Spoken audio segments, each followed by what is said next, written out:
उत्तम पद क्या है? जिस पद को पाने के बाद पाना शेष नहीं रहता, जिसको जानने के बाद जानना शेष नहीं रहता, और जिस पद के पाए बिना सब कुछ पाया हुआ नष्ट हो जाता, और जिस पद को पाए बिन पाने से कुछ न पाने पर भी सब कुछ पाया हुआ है, कुछ न जानने पर भी सब कुछ जाना हुआ है, कुछ न करने पर भी सब कुछ उसका हो जाता है, वह है आत्म पद, परमात्म पद। जिसके जीवन में परमात्म पद का रुचि नहीं है, परमात्म पद का प्रकाश नहीं है, परमात्म पद की प्रीति नहीं है, वह पशु से भी बदतर है। मत्स्य शास्त्र में तो यहाँ तक लिखा है कि निगुरे व्यक्ति का अन्न विष्ठा के समान, जल मूत्र के समान गिरना चाहिए। निगुरे के द्वार का घर अन्न जल सगुरे को नहीं लेना चाहिए, क्योंकि निगुरे का उद्देश्य, मत्स्य सूक्त ने कहा, निगुरे का उद्देश्य नश्वर चीज है और सगुरे का उद्देश्य शाश्वत सत्ता है। कबीर जी ने कहा, निगुरे का नहीं कोई ठिकाना, 84 में आना जाना। निगुरा मन के कहने में ही चलेगा, इंद्रियों के आकर्षण में ही चलेगा, वासना के वेग में ही भटकेगा। और सगुरा भी आता तो निगुरों की दुनिया से है, तो उसे भी वासना होगी, मन का वेग होगा, लेकिन सगुरा पर गुरु का ज्ञान, शास्त्र का प्रसाद सात्विक असर करते करते उसके जीवन को उन्नत करेगा। बुद्ध से किसी ने पूछा कि भंते आप इतने महान हो गए, क्या रहस्य है? आपकी महानता का क्या कारण है? आपके पास ये शक्तियां कहां से आई? कैसी शक्तियां हैं आपके पास? बुद्ध ने कहा, देखो, मेरी महानता का एक ही मुख्य कुंजी है, मैं कभी किसी का अहित नहीं सोचता, अहित नहीं करता,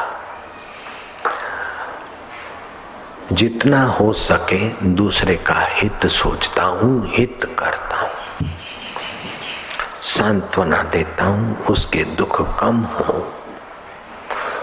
उसकी सूझबूझ बढ़े, बस इतना ही करता हूँ और मैं कुछ नहीं करता। आपको ये बुद्ध का अनुभव अपना अनुभव बना लेना चाहिए। किसी का अहित सोचना, करना या किसी को नीचा दिखाना, ये भगवान के रिश्तेदार हो तभी भी आपको उसका दंड भोगना पड़ेगा। आप कोई सेवा करते और किसी को नीचा दिखाने के लिए करते तो सेवा छोड़ दीजिए। जयराम जी की। यज्ञ करते और किसी को नीचा दिखाने के लिए करते तो यज्ञ छोड़ दीजिए। तप करते और किसी को नीचा दिखाने का उद्देश्य है तो आप तप छोड़ दीजिए। उपवास करते हो, मैंने इतने व्रत किए, मैंने इतने किए, तो आप रोटी खाना चालू कर दो। अपने अहम को पोषने के लिए और किसी को नीचा दिखाने के लिए आप कोई भी ऊंचा काम करिए, लेकिन फल नीचा आएगा। आपको शांति, सुख, पुण्याई नहीं मिलेगी, तपन मिलेगी, अहंकार मिलेगा। अहंकार मिटाने में ही बुद्धिमत्ता है, तपन मिटाने में बुद्धिमत्ता है, राग द्वेष मिटाने में बुद्धिमत्ता है, वासना मिटाने में बुद्धिमत्ता है, वासना बढ़ाने में बुद्धिमत्ता नहीं है। अद्वैत आत्मा के सुख में, स्वतंत्र सुख में शांति पाना बुद्धिमत्ता है। जागतिक सुविधा और सुख में भटकना ये मूर्खता है। लेकिन हमको वहम हो गया कि इतना किए बिना कैसे चलेगा, इतना पाए बिना कैसे चलेगा, इतना अपना झुंड अपनी पार्टी बनाए बिना कैसे सेवा होगी।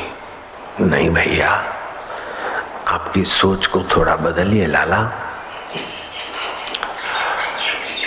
पार्टीबाजी तो सारे देश को, सारे मानव जात को निगल रही है। जयराम जी की अपनी पार्टी के दूध के धोए और दूसरे भले अमृत के धोए हुए, वे भी आपको गटर के धोए दिखेंगे। मैं और मोर, ये मेरा, ये मैं और ये मेरे लोग, ये मैं और मेरी संपत्ति, ये जीव को बंधन करने वाली है। महाभारत ने कहा कि 3 अक्षरों से मुक्ति और 2 अक्षरों से बंधन। ममा, मेरा मेरा मेरा बंधन में पड़ा जीव। निर्ममा, प्रभु तेरा है। क्या ये मैं वाणी बोलता हूं मेरी है? मेरी होती तो जन्मा था तब से बोल के दिखाता मैं। अरे मक्खी नहीं हटा सकते थे हम, मच्छर नहीं भगा सकते थे, हम इतने लाचार थे। पेट पीड़ित होता था, बोल नहीं सकते थे कि पेट में दुख हो रहा है। वाणी मेरी नहीं है। और बुढ़ापा आता है, वाणी बोलने की इच्छा तो रहती, लेकिन वाणी कई लोग नहीं भी बोल पाते हैं। तो ये आपकी चीज नहीं है, दी हुई दाता की चीज है। आप अपना अहम हटाकर दाता की खुशी के लिए उसका सदुपयोग करिए सेवा में। शरीर आपका नहीं है, दिया हुआ दाता की सौगात है। दी हुई सौगात का दाता के देवी कार्य में इसको सेवा में लगाई। अरे ये फलाना बड़ा अधिकारी है, क्लास 1 का, और यहाँ बापू के यहाँ बेचारा झाड़ू लगा रहा है। ऐसा करके पार्टीबाजी मत करो बेटे। ये तो क्लास 1 अधिकारी है, नौकर है, लेकिन राजा भरतरी झाड़ू लगा देते थे, हम बर्तन मांजते थे। क्लास 1 मेरे कई चेले हैं और हम गुरु के द्वार बर्तन मांजते थे। सेवा कोई छोटी नहीं होती। शबरी भीलन सफाई भी करती थी, बुहारी भी देती थी। नेतागिरी का नाम सेवा नहीं है, ये याद रखें। झुंड बनाने का नाम सेवा नहीं है। जो भी सेवक सेवा करते तो गुरु के नाते करते, भगवान के नाते करते, अपने कल्याण के नाते करते। पार्टीबाजी में कोई सेवा नहीं होती, पार्टीबाजी में पतन होने की संभावना है। नारायण नारायण नारायण। तो हम अपन किसी का पतन न हो और कोई झुंड गुटबंदी में ना आए। सब अपने अपने जहां जहां है वहां से ऊपर उठे। सबका मंगल हो, सबका भला हो। किसी को नीचा दिखाने के लिए यज्ञ जैसा पवित्र कर्म था दक्ष प्रजापति का, यज्ञ ध्वंस हो गया, सिर कट गया और बकरे का सिर पड़ा कि तो सेवा तो करता लेकिन पशु है। अभी भी शिव मंदिर में हम जाते हैं तो फिर सुनते हैं आवाहनम न जानामी विसर्ज। अर्थात दुनियादारी को जो सच्चा मानकर कुछ विशेष बन रहे हैं वो पशु हैं। उनको याद आती रहे, इसलिए प्रभु तुमने ठीक ही किया कि मेरा सिर काटकर बकरे का रख दिया। दक्ष प्रजापति के वचन है। भगवान के रिश्तेदार हैं, ससरे हैं जयराम जी की। भगवान शंकर के ससरे हैं, व्यवहार में कुशल है, लोकपालों के नायक है, दक्ष है काम में। फिर भी काम के द्वारा बड़ा दिखाने की कोशिश उनको पशुता में ले गई। अपने बड़प्पन को, ममता को, अहंकार को जो मिटाता है वो धनभागी है। अपने राग द्वेष को जो मिटाता है वो धनभागी है। और जगह तो गुटबद्दी होती, गुरु के द्वार पे गुटबद्दी बनाए रखी, तो आप गुरु के द्वार क्यों आए? वहीं बनाए रखते। नारायण नारायण नारायण। आप हम ये पक्का याद रखें कि आप साथ में लाए नहीं थे और कुछ ले जाना नहीं है। आपके अंदर करने योग्य 3 काम है। एक तो संसार बीत रहा है, इसको पक्का कर लो। सब परिस्थितियां गुजर जाएगी, उनसे न अहंकार करो, न उनके दुख से दुखी हो। ये बहुत ऊंची बात है आपके लिए। 3 सूत्रात्मक बातें। संसार गुजर रहा है, बीत रहा है, इसमें आपके पास क्रिया शक्ति, भाव शक्ति, ज्ञान शक्ति है, ऊर्जा है। उसका सदुपयोग करके परम ऊर्जा के द्वार खटखटाने का उद्देश्य रखिए। 2 बात। तीसरी बात, अपने आत्मा में, गुरु में आराम पाने की कला सीखिए। बस सब हो जाएगा। विश्रांति। तो गुरु में आराम पाने, आत्मा में आराम पाने की कला वाले जो होते हैं उन्हें शिष्य कहा जाता है, सिख कहा जाता है। सिख 4 प्रकार के होते हैं। सीख जो माने उसको सिख बोलते हैं। एक तो होता है उत्तम सिख, जो गुरु ने कोई काम सौंपा चाहे न सौंपा, लेकिन जो काम मिल गया सेवा खोज लेता है। गुरु के देवी कार्य को, ईश्वर के देवी कार्य को कितना सारा किया वो डिंग नहीं हाँकता, लेकिन और कितना बढ़िया कर सकता हूं, ये उत्तम तर सेवक है। उसको फिर गुरु की दूरी कभी नहीं दिखती। गुरु 10,000 माइल दूर होते हुए भी उसके साथ हैं और वो गुरु के साथ है। उसको फिर और नए अनुभव या कुछ नई यात्रा करने की आवश्यकता नहीं रहती। उस तो गुरु के साथ ऐसा संबंध जुड़ जाता है कि हम डीसा थे और गुरु जी नैनीताल, गुरु जी हांगकांग और हम कहीं आबू की गुफा में, लेकिन कभी गुरु दूरी नहीं दिखते। हम बातचीत कर लेते थे, प्रेरणा पा लेते थे। ये उत्तम तर सेवक है, उत्तम तर सिख है। वे धन भागी है, उनके माता पिता धन भागी। जो उत्तम स्तर सेवक है। दूसरे होते उत्तम सेवक। उत्तम सेवक संकेत पाकर, योजना बनाकर सेवा करते हैं, लेकिन उस सेवा में अहंकार बढ़े, गुटबाजी बढ़े, ऐसा कभी वे स्वीकार नहीं करते। वे उत्तम सेवक है। तीसरे होते मध्यम सेवक। चलो भाई, शरीर मिला है, धन मिला है, तो उसका 10वां हिस्सा तो परलोक के लिए खर्च करना ही चाहिए। तन से, मन से, धन से अपना सेवा खोज के लगा देता है। इन तीनों का तो मंगल होना आसान है। चौथे होते हैं कि चलो संसार में सम्मान इज्जत नहीं मिलती, मिली न मिली, ऐसे ही अपने गुरु के द्वार पर अपना पद हो, अपना कुछ हो, अपना गुट हो, अपना कुछ हो, वो 4th क्लास सेवक होते। वे राग और द्वेष को महत्व देते, अपने पराये को महत्व देते। जहां अपना पराया भूलना है, वहां भी अपना पराया जिंदाबाद रखना चाहते। तो जो 4th क्लास की आदत वाले, वे 3rd क्लास में आ जाएं, 3rd वाले 2nd में आ जाए और 2nd वाले 1st में आ जाए। ये गुरु पूर्णिमा का संदेश इस बार समझ लीजिए। आप जप करिए, ध्यान करिए, लेकिन नश्वर चीज पाने की इच्छा से मत करिए। बस ईश्वर की प्रीति के लिए करिए। ईश्वर अपने आप में पूर्ण है और हमारे आत्मा होकर बैठे। एक एक शरीर से देखते तो आत्मा, और अनेक शरीरों से तू देख रहा है तू ही परमात्मा, और आत्मा यही का यही है। कोई 4 भुजा वाला परमात्मा आ जाए कोई जरूरी नहीं है। कोई 2 भुजी धनुष बाण वाला आ जाए कोई जरूरी नहीं है। बंसीधर आ जाए कोई जरूरी नहीं। बस बंसीधर के बाद भी, तीर कमान वाले राम के बाद भी जब तक सत्संग नहीं मिला, तब तक राम जी का दर्शन करने वाली सुरपंखा वैसे की वैसी अभागी बनी रही। कृष्ण का दर्शन करने वाला शाकुनी और दुर्योधन ऐसे ही अभागे बने रहे। सत्संग बहुत जरूरी है।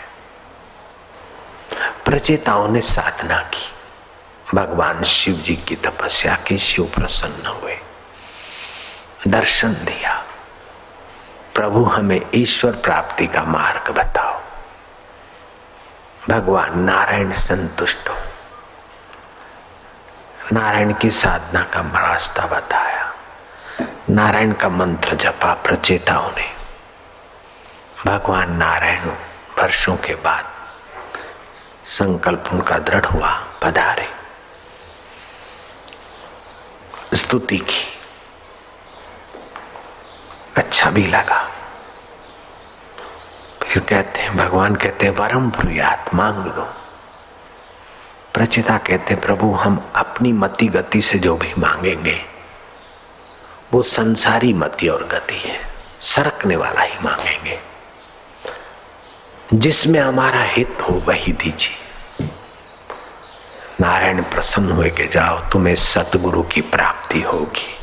देव ऋषि नारद जी मिले और सत्य का साक्षात्कार किया, तब प्रचेताओं का परम मंगल हुआ। सतगुरु का पद कितना ऊंचा और उस पद में सेवा का पद कितना ऊंचा। इसलिए 4th क्लास चित्त बदलना पड़ेगा, 3rd क्लास चित्त को 2nd बनाना पड़ेगा और 2nd वाले को 1st क्लास चित्त बनाना पड़ेगा। ये सदा गुरु पूनम मिलती रहेगी, सदा सत्संग मिलता रहेगा, ये आप भूल जाना। शायद ये आखिरी गुरु पूनम हो, हम एकांत चले जाएंगे, हो सकता है। हमारी रुचि नहीं है अब प्रवचन करने की, लोक संपर्क करने की। हमें आपकी चीज वस्तु जय जयवाह वही नहीं चाहिए, हमें आपका कल्याण देखने की थोड़ी आशा रह गई है। बस आपका कल्याण हो जाए तो हमारा काम हो रहा है, कईयों का हुआ है, लेकिन जितना हम चाहते हैं बस उतनी आप कृपा कर लीजिए। हाथ जोड़कर मांग रहे हैं आज आपसे, आप इतनी हम पर कृपा करिए कि जितना हम चाहते हैं उतना आपका कल्याण हो जाए, ऐसा हम देख लें बस। है गुरु दक्षिणा अगर देना चाहे तो ये हाथ जोड़कर मांग रहे हैं, झोली फैला के, झोली फैला रहे। भगवान के आगे झोली नहीं फैलाई, उसको तो मैंने डांटा है, फेंक दिया खाना पीना। जिसको गरज होगी आएगा, सृष्टिकर्ता खुद लाएगा। और एक बार नहीं कई बार उसने ख्याल रखा। आबू की गुफा में साधना करते थे, पानी की बड़ी किल्लत थी, 17 रुपए बचे थे। 8 रुपया आदमी का और 7 रुपया माई का एक दिन का होता था। बुलाया उनको, मैं क्या कुआ खोदो, 17 है 15 ही तो लेंगे। उन्होंने कुआ खोदना चालू किया। कल को आए, आ जाना। कल को वो आए, कल शाम को उनको पैसे देने, उसके पहले न जाने क्या क्या रूप बनकर, चेला बनकर कैसे रख जाता है। तेरी महिमा।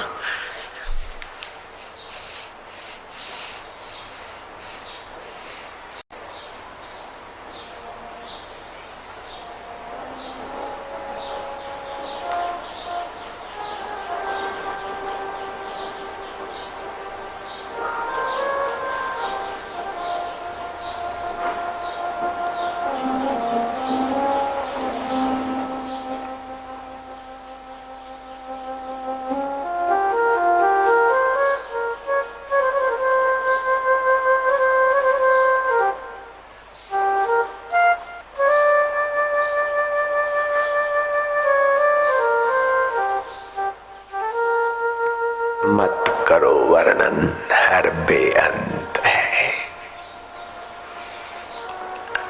प्रभु तू बेअंत, तेरी करुणा बेअंत, तेरी कृपा बेअंत, तेरी प्रीति बेअंत, तेरी लीला बेअंत।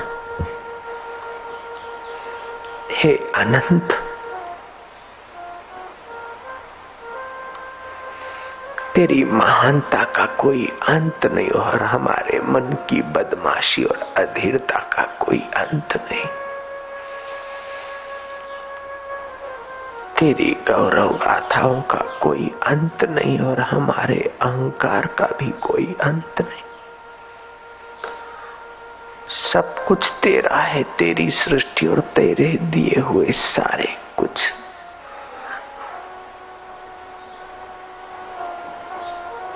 उपहार है, लेकिन अहंकार बोलता है कि मेरी वाणी, मेरा मकान, मेरा घर, मेरे पैसे, मेरा आश्रम, मेरी जमीन, मेरी जायदाद।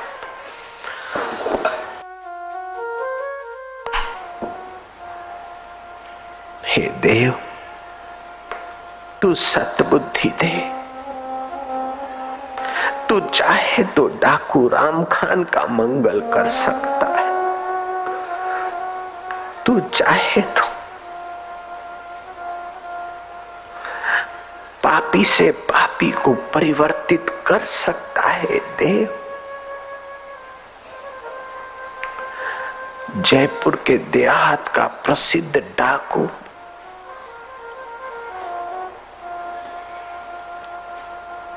घाटम एक निगाह से, संत की निगाह से संतत्व को उपलब्ध हो जाता है।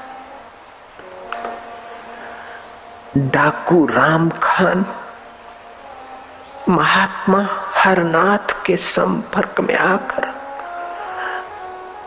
डाकू राम खान महात्मा सिद्ध पुरुष हो सकता है।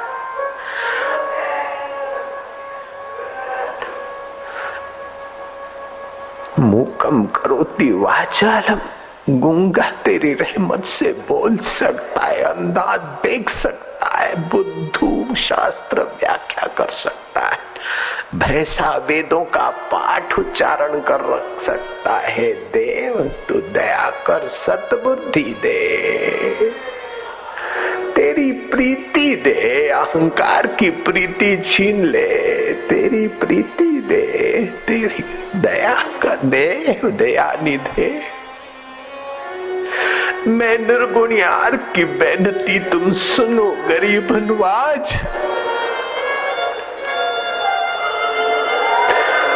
जो मैं पुत कपूत हाँ तो पिता तेरी लाज। हे सद्बुद्धि के दाता,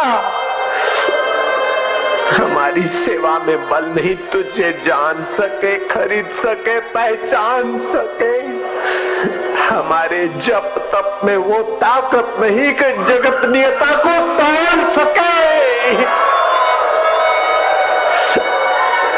तेरी रहमत के सिवाय हमारा कोई जप तप का बल नहीं, हमारी सेवा और सुमरण का कोई बल नहीं। हे देव,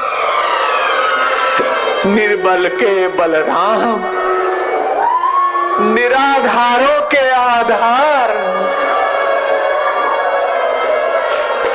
अनाथों के नाथ, दीनों के दयालु प्रभु देव।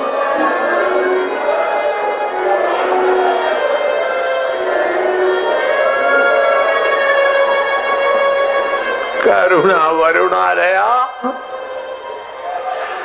प्रेम स्वरूपा, भक्ताधीना, तू भक्तों के अधीन होने वाला। भक्त की क्या ताकत तुझे अधीन करे, ये तेरी महानता नहीं क्या? हे भक्तों के भक्त, हे संतों के सेवक। संत कहते क्या हम तुझे सेवक बना सकते नहीं, है तेरी उदारता है कि तू सेवा करने लग जाता है, तेरी महानता है प्रभु। मैं निर्गुण यार, को गुण नहीं, आपे तरस पिया मेरे साहिबा, तेरे को तरस आया हम पर। हमारे में से कोई गुण नहीं कि तू आ जाए और हमें खिलाए, हमारी व्यवस्था करे, हमें कभी कमी ना देखने दे, ये हमारा बल नहीं। बच्चे का बल नहीं कि माँ को नौकरानी बना सके, लेकिन माँ की करुणा है ना, माँ का औदार्य है, माँ की कृपा है। बच्चा क्या दे डालेगा, वो तो मल और मूत्र माँ के बिस्तर पर करता है, माँ की गोद में करता है, लेकिन बुरा नहीं मानती। ऐसी माताओं का हृदय बनाने वाले तू कैसी माता है प्रभु।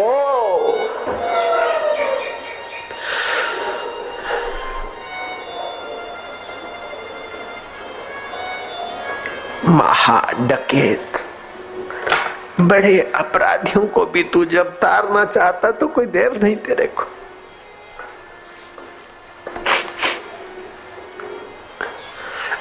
हमारा भी मन तेरी प्रीति में तू ही लगा, तेरी सेवा में तू ही लगा। अहंकार से बचा, संघर्ष से बचा, द्वेष से बचा, तेरी प्रीति में हमारा मन लगा प्रभु।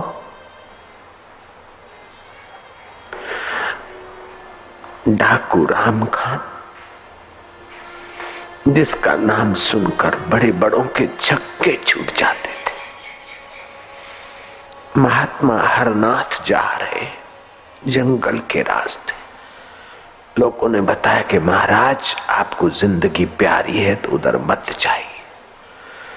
बोले मुझे जिंदगी भी प्यारी नहीं, मौत भी प्यारा नहीं, मुझे तो सचमुच में जो प्यारा है वही प्यारा है भाई, और सारा राज्य मेरे प्यारे का है। बोले नहीं महाराज, डाकू राम खान का इलाका है, उधर मत जाइए। किन महात्मा के लिए व्यक्ति के अहंकार के इलाके की कीमत ही क्या है, वो तो निरंकार नारायण में तदाकार हुए महात्मा हरनाथ जा रहे।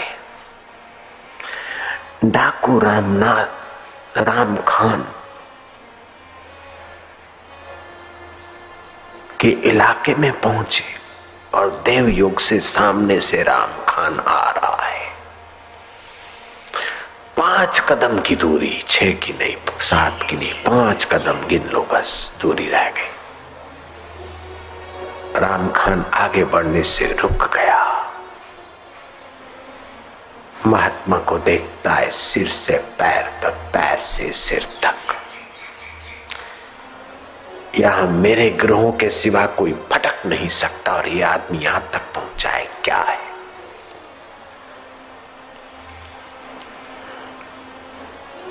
हरनाथ महाराज की दृष्टि पड़ी। डाकू रामनाथ के हाथ जुड़ गए,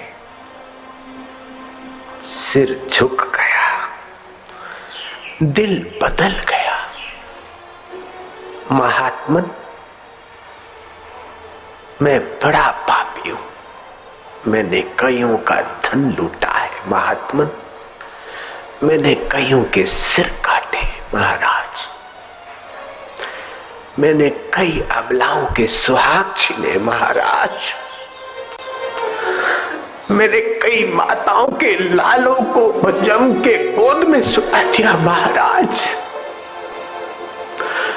मुझ पापी पर रहमत बरसाओ, तुम संत आदमी हो, संत का किया हुआ भगवान भी नहीं टालते महाराज। मेरा नाम आपने सुना होगा, मैं डाकू राम खान हूं महाराज। आप यहां तक पहुंचे,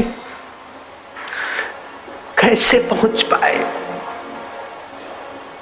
मेरे उद्धार के लिए आयो बाबा, मेरे उद्धार के लिए आयो बाबा, बाबा बाबा करते वो चरणों में गिर पड़ा। 3 प्रकार के तीर्थ होते हैं।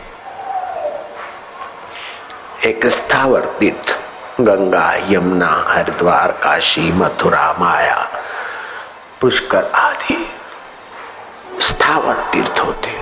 दूसरे होते आत्मरामी सच्चे ब्रह्मवेता, घूमते रहते, तीर्थों को भी तीर्थत्व का दान करने की पवित्रता रखते, भगवत रस में उन्हें जंगम तीर्थ कहा जाता है। तीसरा तीर्थ है सच्चरित्र और सद ज्ञान का तीर्थ, क्षमा तीर्थ, पवित्रता तीर्थ, सत्यवाक्य तीर्थ, संयम तीर्थ, नियम तीर्थ, परहित तीर्थ, निरहंकारिता तीर्थ। ये हृदय में रहते। ऐसे महान आध्यात्मिक तीर्थों के धनी जंगम तीर्थ महात्मा हरनाथ जी को देखता है और उस महातीर्थ के सामने अपना अहंकार भूलता है और अपने पापों को याद करते करते प्रायश्चित करता है। अन्य क्षेत्रे कृतम पापम तीर्थ क्षेत्रे विनश्यति, और वो भी जंगम तीर्थ और आत्म तीर्थ, दो तीर्थ साथ में आए। जड़ तीर्थ एक जगह पर रहता है, ये चेतन तीर्थ, और फिर जिसके जीवन में सबका हित छुपा है, ईश्वर जिनका आत्मा परमात्मा प्रकट हुआ है, ऐसे महातीर्थ के आगे पश्चाताप करते ही उसके न जाने कितने कितने हत्याएं, कितने कितने पाप और कितनी कितनी हिंसाएं, कितनी कितनी बुराइयां और शराबखोरियां, धोखेधड़ियां कैसे बह गई। मानो आंसू नहीं थे, गंगा की बाढ़ थी, उसके पापों को बहाए गई। राम खान को महात्मा ने कहा, बेटा उठो भैया, तुम पापी नहीं हो, पाप की वासना आई और तुम उसमें बहते जा रहे थे। तुम जीवात्मा और परमात्मा के सनातन अंश हो। अहंकार की वासना आती, आदमी अहंकार में बहता है। गुटबद्धी की वासना आती, आदमी गुटबद्धी में बहता है। लेकिन जब भक्ति की गंगा आती तो गुटबद्धी से बाहर आ जाता है, अहंकार से बाहर आ जाता है, चिंताओं से बाहर आ जाता है, पापों तापों से बाहर आ जाता है। और ये गंगा की बाढ़ डुबाने वाली नहीं, किनारे लगाने वाली है। राम खान उठो। राम खान उठे, एक नजर गुरु को देख रहे। गुरु राम खान को उपदेश नहीं दे रहे, राम खान के लिए निकल रहा है। सच्चे संत उपदेश देने के मूड से नहीं उपदेश देते, लोक मांगल्य के भावना से चल पड़ा, बस निकल रहा है। नानक बोले सहज स्वभाव, हम ही बोल तो वेद बोलते। कबीर कहते राम कबीरा एक भया जग जानत है नाई। हम बोलते तो वो भगवान ही तो बोल रहे, दुनिया नहीं जानती। ऐसे हरनाथ महात्मा बोलते, डाकू राम खान का चित्त द्रवित हुआ। आप अपना चित्त दो किस्म का रखिए। एक तो चित्त रखिए आप शिला जैसा, पत्थर जैसा मजबूत, और व्यवहार करिए। वाहवाही हो तो उससे आप प्रभावित ना हो, निंदा हो तो प्रभावित ना हो। लोग क्या कहते मेरे लिए उसका ख्याल ना करो, शास्त्र के अनुकूल आप सत्कर्म करते जाओ। वाहवाही भी बांधती है और निंदा भी बांधती है। निंदनीय काम ना करो, बाकी निंदा स्तुति बहुत तुच्छ चीजें हैं। सफलता विफलता तुच्छ चीजें हैं। देखो मैंने ये करके दिखा दिया, मैंने ऐसा दिखा दिया, ये बिल्कुल छोटी बात है। 4th क्लास लोग ऐसे। दिखाना क्या है, अपने को बदल भैया। दिखा दिखा के बड़ा हुआ तो रावण का रास्ता है, लेकिन डूब डूब के बड़े के साथ तू खो गया तो उसी का हो गया बेटे। ऐसा बन के दिखा।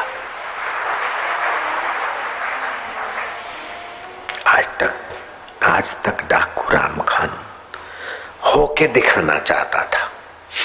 जितना होके दिखाने में लगा उतना ही क्रूर होता गया।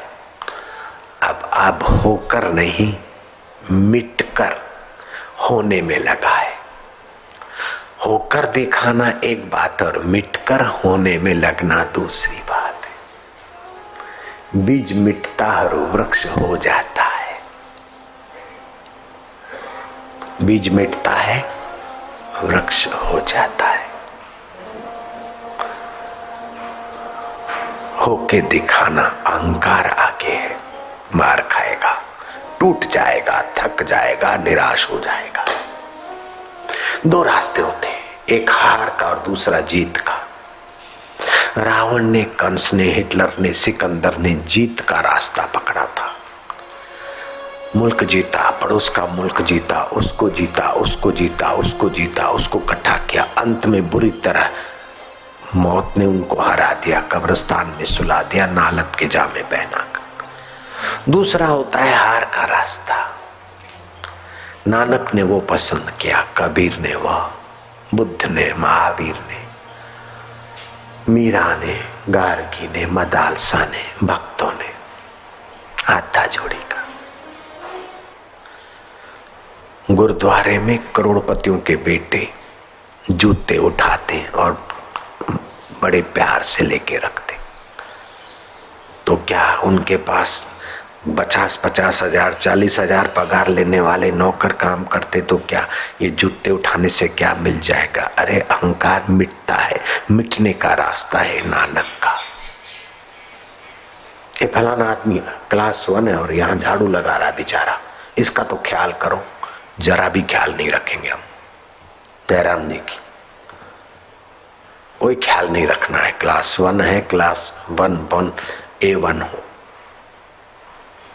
कोई ख्याल नहीं रखते हम। मिटने के रास्ते उसकी आने की इच्छा है तो आए।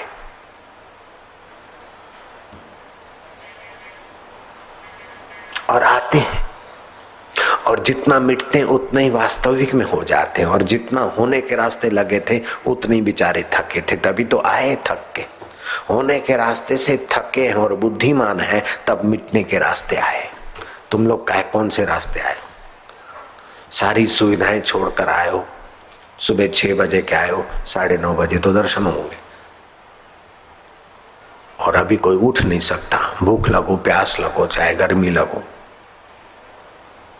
ये मिटने के रास्ते को स्वीकार किया है। ये रहमत है भगवान की कि मिटाकर वो हमें अपने गले लगाना चाहता है। प्रभु ये तेरी कृपा है।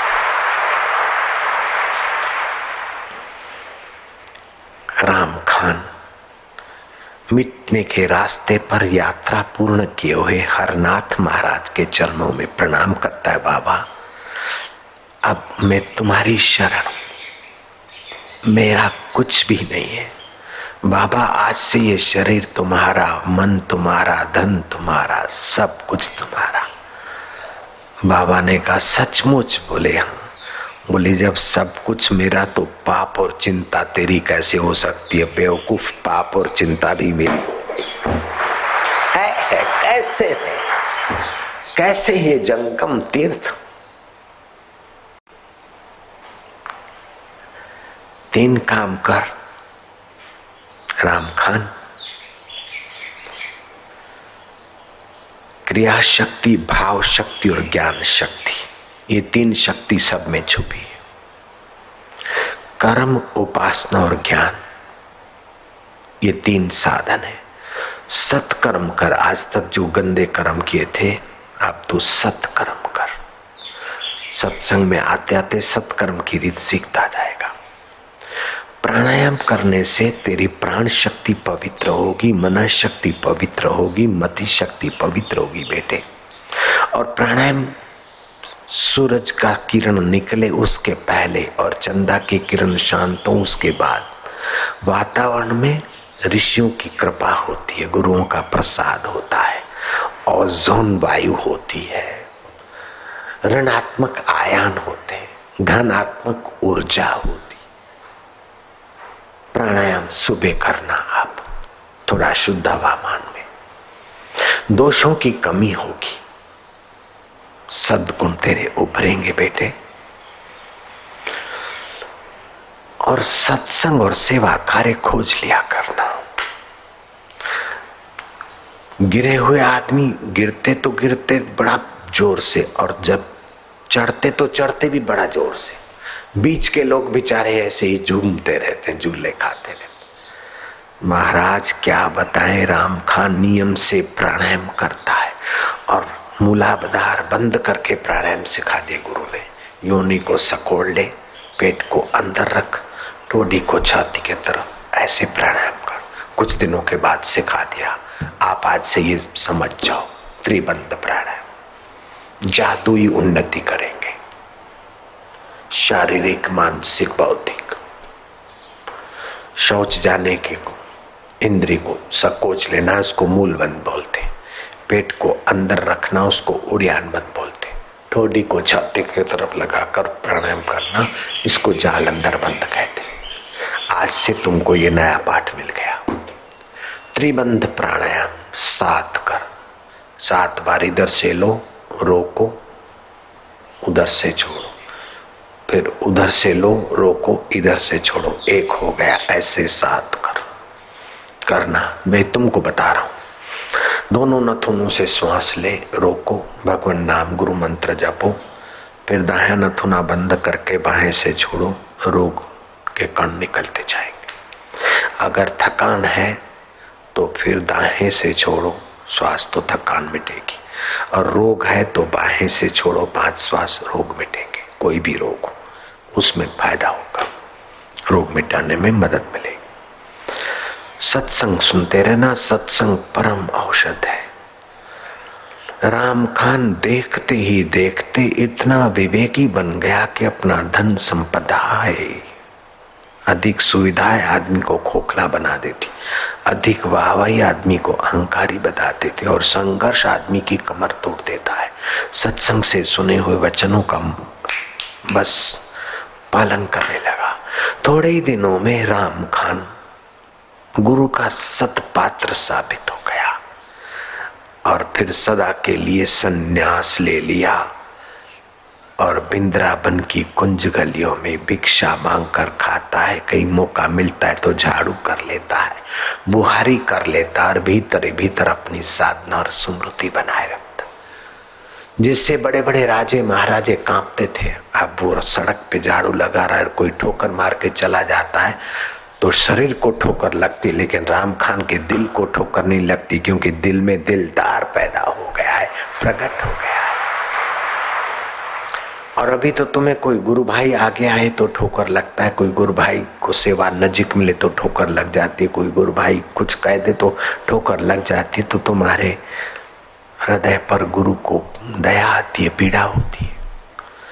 आप ऐसा हृदय न बनाइए कि जरा जरा ठोकर में ठोकरें खाता रहे। आप गुरु के शिष्य हैं, भगवान के भक्त हैं, हरि के प्यारे हैं।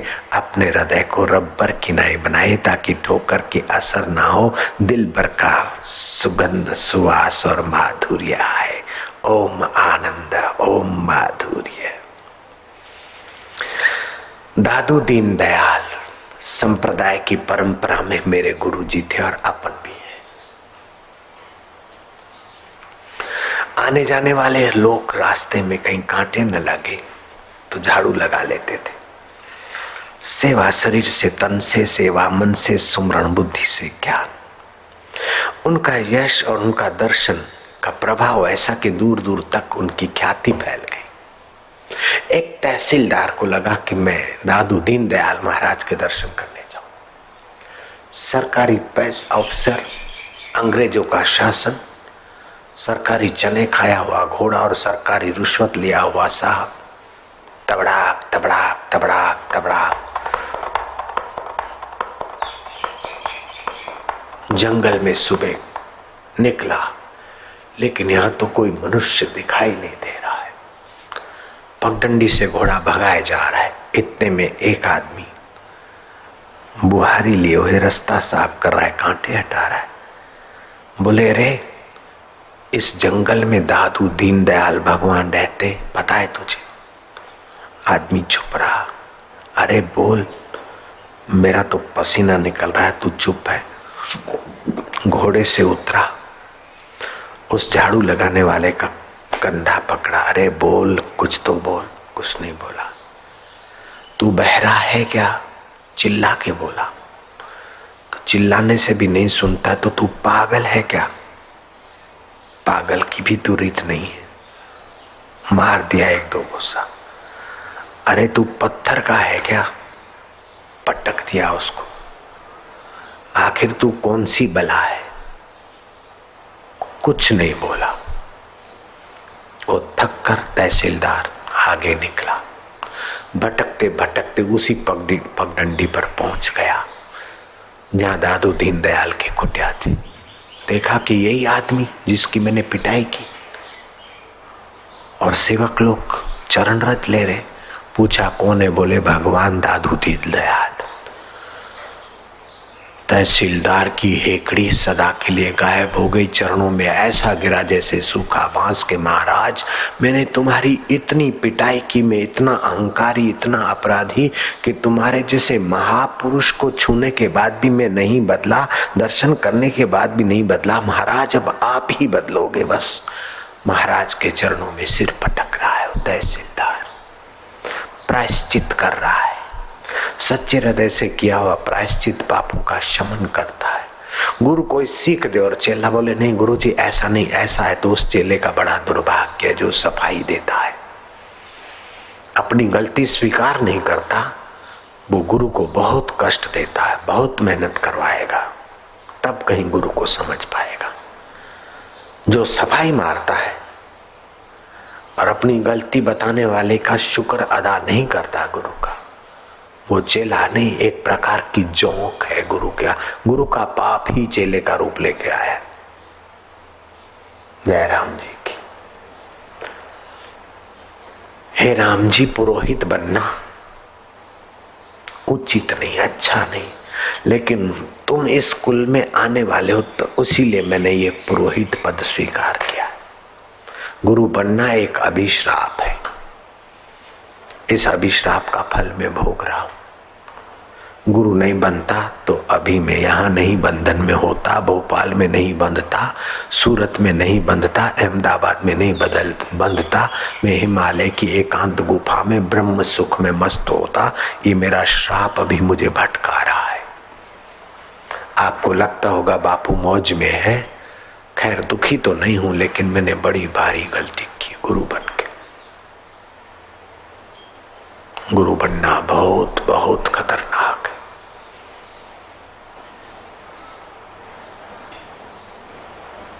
मेरे गुरुजी का शरीर हयात था तब तक तो हम सुरक्षित थे। गुरुजी का शरीर छूट गया तब फिर हमने ये विस्तार हो गया। तो मैं तो आपको हाथ जोड़कर आज कह दूं कि आज से आप मेरे को माफ कर दो, कोई और गुरु कर लेना, मुझे आप बरी कर दो, माफी कर दो अपने प्रेम बंधन से, अपनी श्रद्धा के डोर से। मुझे आप निवृत्त करो बाबा।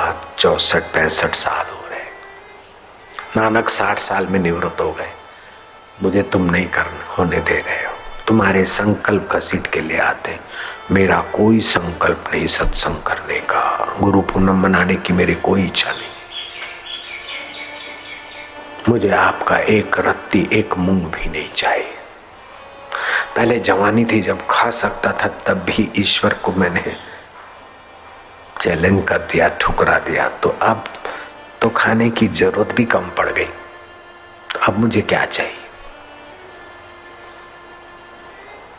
कितना सारा संभालना, ये वो आश्रम वो आश्रम, इतनी बड़ी जमीन, इतना बड़ा, तो आपके लिए सारा किया विस्तार।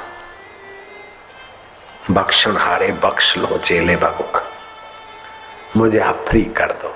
जो फ्री करने को राजी है हाथ ऊपर करो। कोई भी हाथ ऊपर नहीं करता, मेरे को आप बाबा माफ कर दो।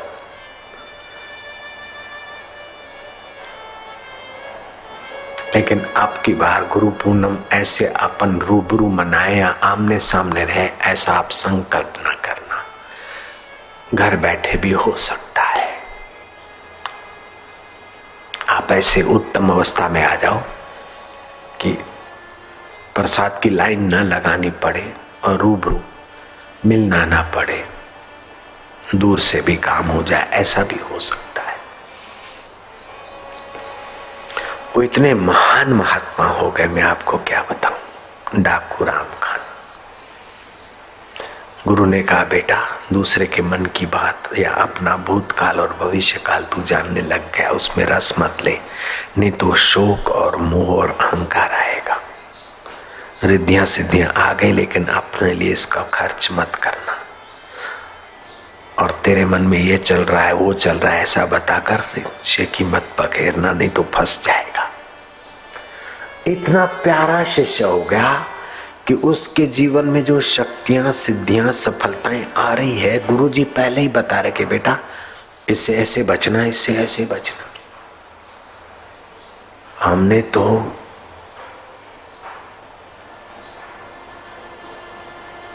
हमारे गुरुदेव का सानिध्य दुर्भाग्य से जल्दी खो दिया, लेकिन उसको गुरुदेव का सानिध्य मिलता रहा, बचता रहा। हम फंस गए, गुरु बनने में फंस गए, ये आश्रम डेरे बनाने में फंस गए, कुछ करके दिखाने में फंस गए। लोक कल्याण करो, ये करो वो करो, बाबा राम राम। दूसरे एक महात्मा हो गए, उग्रानंद है गजब के थे। कोई आश्रम में फक्कर था इसे, लेकिन कोई उनको गुरु मान ले तो मान ले, जो भी करे। एक बार विचरण करते हुए जा रहे थे तो किसी गांव के बाहर किसी खंडेर में ठहरे थे। गांव में कोई बैल चोरी हो गया था। गांव वाले वो चोरी ही किए हुए व्यक्ति का पैर मानकर वहीं पहुंचे जहां महात्मा बैठे थे। और बैल भी तो गाय बैले गुजरते रहते हैं, तो उन्होंने माना कि यहीं आया होगा। अपने साथी को बैल देके ये हरामजादा यहाँ बैठ गया। उग्रानंद को न आमा किया, न तमा किया, न पूछी आठ न बाट, धड़ाधड़ टोले की मार खबर न चार। उग्रानंद की पिटाई की और गोबर से उसका मुंह लेप के थाने पे ले गए। महात्मा तो बड़ी ऊंची कमाई के धनी थे, जरा सा उफ कह दे तो कुछ का कुछ हो सकता था। है कैसे ये महापुरुष हो गए, धन्य है। थाने पे ले गया। थाने वाला थानेदार उस महात्मा को किसी गांव में उसकी महिमा देख चुका था और भगवान मानता था। देखा कि मेरे गुरुदेव को गोबर लगाकर ये हरामजादे पकड़ के ला रहे, सिपाहियों इनको कंजरों को अरेस्ट करो, डंडे मारो, बर्फ मंगाओ, बराबर उनकी खबर। 25-30 लोग थे, बंद कर दिया। वो गंगा जल मंगवाया, गुरुजी का मुख धोया, स्नान कराया, दूध में हल्दी डालकर पिलाई, चरण चंपी कर रहा और रो रहा है कि गुरुदेव आपकी ये दशा। बोले अच्छा तुम गुरु भी मानते हो मेरे को? बोले हाँ। तो फिर मेरी बात मानोगे? बोले महाराज आज्ञा करिए। कि तेरे जेब में पैसे हैं? बोले हाँ। मिठाई मंगवा लो।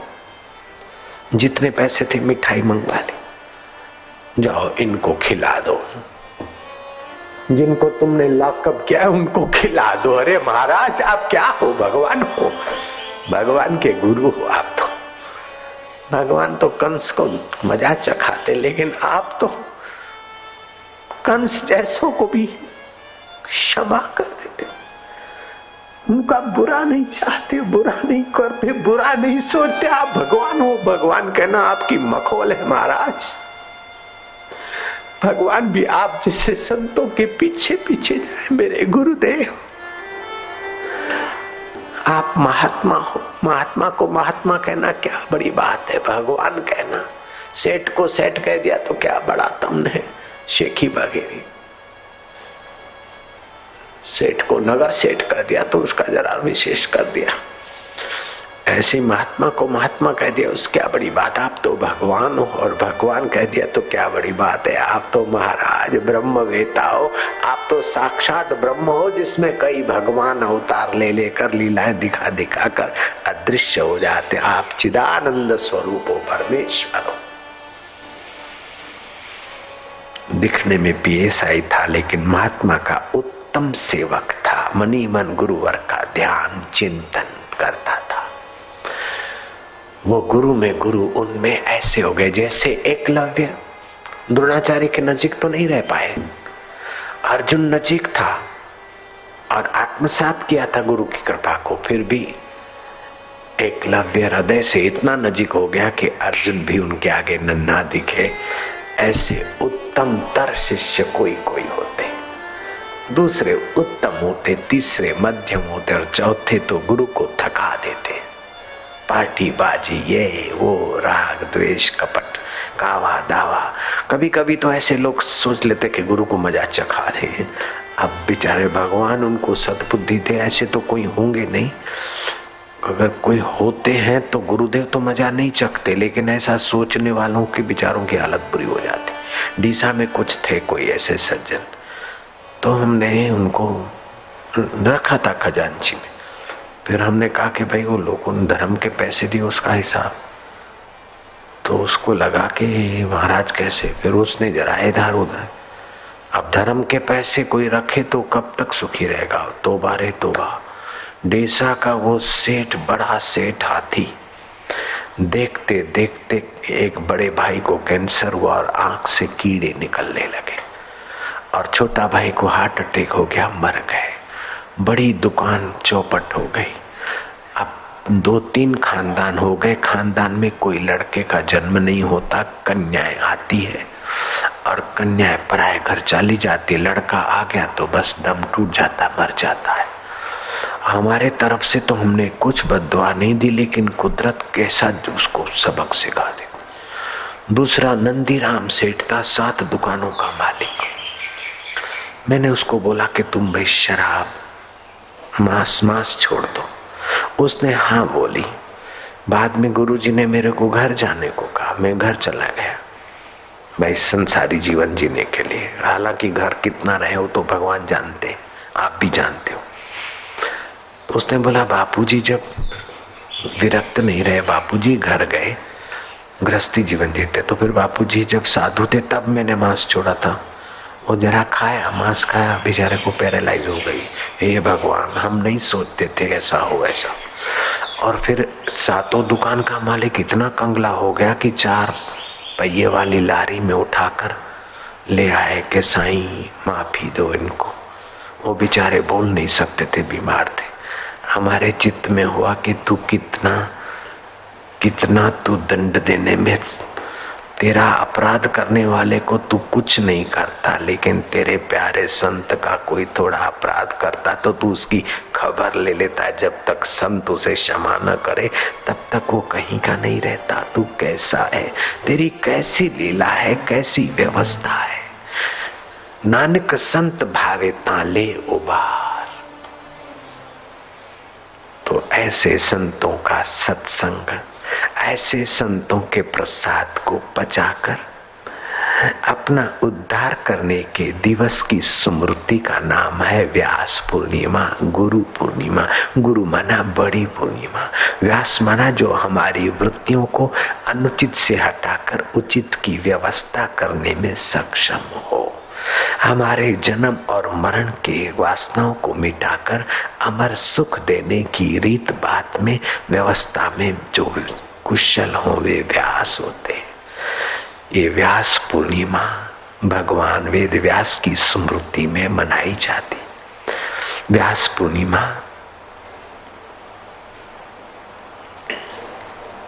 को देवताओं ने वरदान दिया था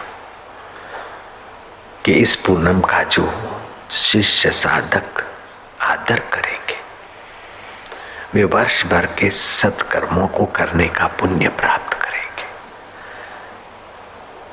महाभारत की रचना करने वाले और पूर्णाहुति के दिन व्यास पूर्णिमा,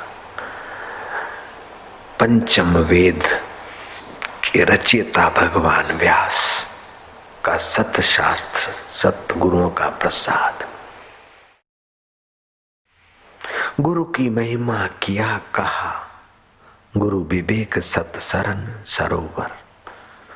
ओहु आदि जुग आदि जुग हूं जुग पूरा परमेश्वरो। मैला पंजा 397 पौड़ी। गुरु की महिमा किया कहा, गुरु विवेक सत शरण सरोवर। ओहु आदि जुग जुग ही जुग परा परमेश्वर सतगुरु देव परत्रिय हरि मूर्ति जो अमृत वचन सुनावे। नानक भाग भले तिस जन के जो हरि चरणों चित्त लावे। मैला चौथा 1224 ये तो भगवान की कृपा है जो संतों का संग मिल जाता है। जन्मने और मरने और खाने कमाने में खपने वाला जीवात्मा और परमात्मा का प्रिय हो जाए, कितनी ऊंची उपलब्धि है। नश्वर में उलझने वाला शाश्वत के गीत गाने लगे, शाश्वत का सुख पाने लगे, ये कितना ऊंचा परिवर्तन है। संसार का सुमरण करके राग द्वेष में बचने वाला, भगवत सुमरण करके भगवत आनंद में सराबोर होने वाला जीव कितना बड़भागी है कि जिसे सतगुरु और सत्संग मिल जाए, साधन और नियम मिल जाए। ये व्यास पूर्णिमा, हे गुरु पूर्णिमा आपको बधाई हो। हे व्यास भगवान आपको बधाई हो। हे महापुरुषों ब्रह्मवेताओं आपको बधाई हो। आपको प्रणाम हो, शत शत प्रणाम हो। हम लोग दूसरे का दोष ना देखें, अपना दोष निकालें और दूसरे का गुण देखें। खोटे विचार और खोटे कर्मों में ना पड़े तो व्यास जी की पूर्णिमा, गुरु पूर्णिमा हमें संवारेगी। सुंदर स्वास्थ्य और सही सुनता का सद्भाव अपने में भरे तो हम उत्तम शिष्य बन जाएंगे। आप अमानी रहे, दूसरों को मान दे तो हम उत्तम सेवक बन जाएंगे।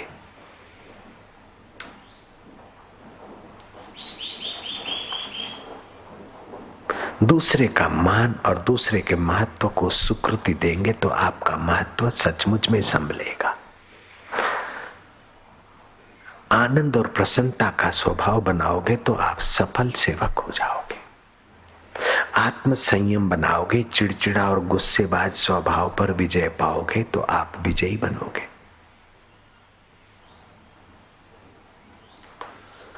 पंथ उन्मत्ति उन्मुखी आपके ईश्वर प्राप्ति के पंथ के अनुकूल विचारों को करोगे और अमल में लाओगे तो आप व्यास पूर्णिमा का भारी फल पाओगे। आप सबके लिए हितकर और थोड़ा बोलोगे और प्रिय वाणी बोलोगे तो आप व्यास जी की, गुरु जी की कृपा को प्रत्यक्ष देख लोगे। संतुलित मार्गदर्शन गुरु का पाते रहोगे तो आपको आत्म साक्षात्कार आसानी से हो जाएगा। आत्म साक्षात्कार के लिए अमिट उत्साह, पृथ्वी जैसा धैर्य और सागर जैसी विशालता बुद्धि में, मत में, हृदय में भरते जाओ।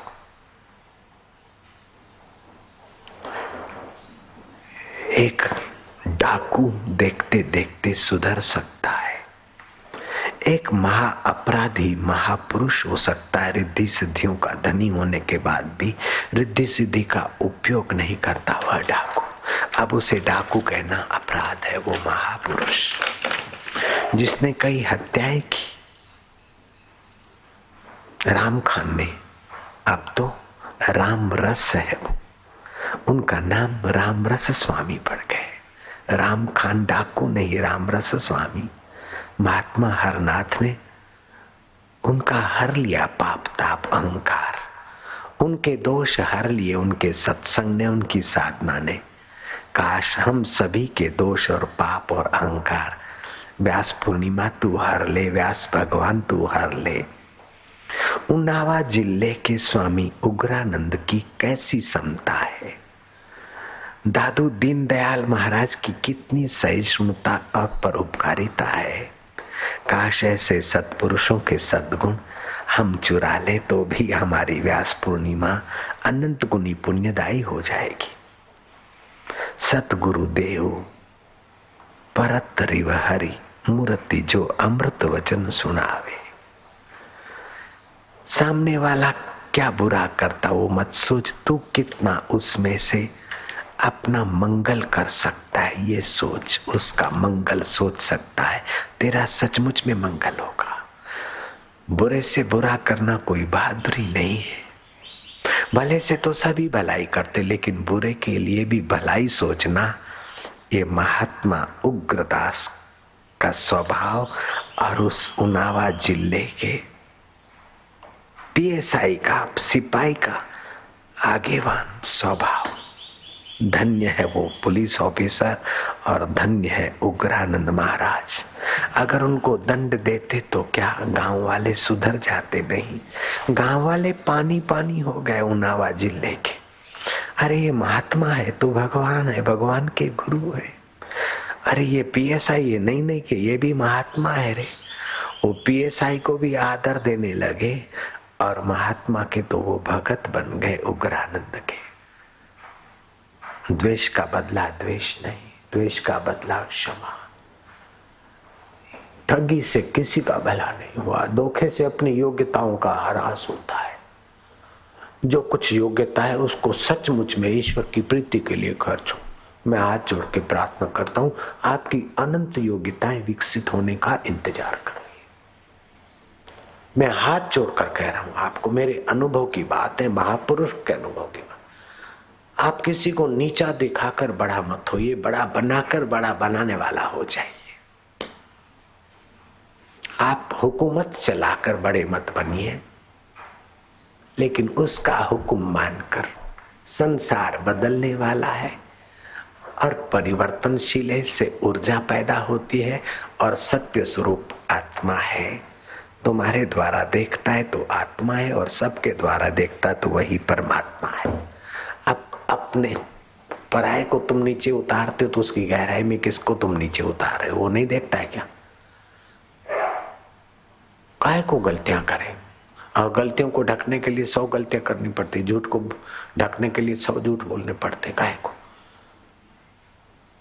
सत्य बोलने से बल आता है। किसी का अहित न सोचने से आपके अंदर सफलताएं और सिद्धियां वास करने लग जाती। गुरु की महिमा किया कहा, गुरु विवेक सत शरण सर्व। ओहु आदि जुग जुग परा परमेश्वर। सतगुरु देव परत। सतगुरु देव परत की हरि मूर्ति, जो अमृत वचन सुनावे। नानक भाग भले तिस जन के, जो हरि चरणी चित्त लावे। आप हरि में डूबते जाओ थोड़ी देर। हरि ओम शांति, हरि ओम शांति, हरि ओम शांति। यहाँ चतुराई नहीं, यहाँ बेईमानी नहीं, यहाँ तो संयम और तपस्या अनंत गुना सुख देगी। चतुराई चूल्हे पड़ी, पूर्व पर्यो आचार। ए चतुराई तू दूर जा, ए बेईमानी तू किनारे हट, ए अहंकार तुझे 9 गज के नमस्कार। हमें तो निरंकार नारायण का सेवक बनने दे, निरंकार नारायण स्वरूप गुरु के देवी कार्य में भागीदार बनने दे। हे शोक मोह अहंकार, हे प्रतिस्पर्धा, हे द्वेष, दूर हटो। संसार में हमें पचा रहे हो, मंदिरों में भी हमें पचाने का पीछा नहीं छोड़ते हो। ना, अब हम तुम्हारे शरण नहीं, हम भगवान की शरण है। सत्यम शरणम गच्छामि, शांतिम शरणम गच्छामि, सुखम शरणम गच्छामि। तम नमामि हरिं परम, तम नमामि हरिं परम, तम नमामि हरिं परम, तम नमामि हरिं परम, तम नमामि हरिं परम, तम नमामि हरिं परम। हरि ओम।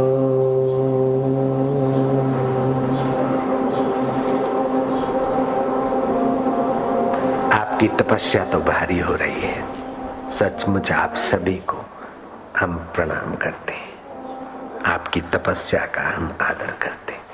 एक थोड़ी सी और भी कर लो। आप प्रीति पूर्वक ओम नमो भगवते वासुदेवाय करो और करते करते फिर आप कर रहे कि नहीं करते आपको पता ही ना चले और आप मर जाओ। मर जाओ मतलब करने वाला मर जाए परमेश्वर में, आप डूब मरो भगवान की प्रीति में। ऐसी मेरी इच्छा है। थोड़ी देर आप थोड़ी देर भगवान की प्रीति में डूब मरो, ऐसे डूबो कि आप न बचो, उसी का अमृत छलकने लग जाए।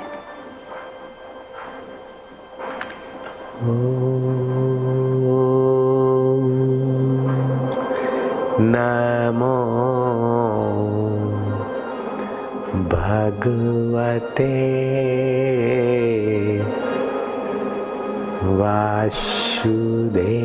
वासुदेवाय। एकदम शांति और प्रीति।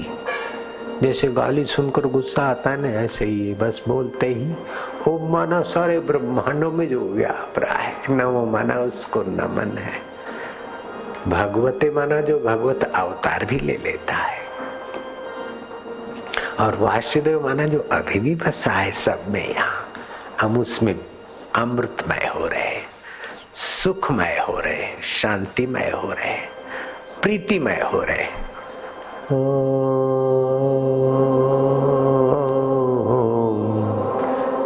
नमो भगवते वासुदेवाय।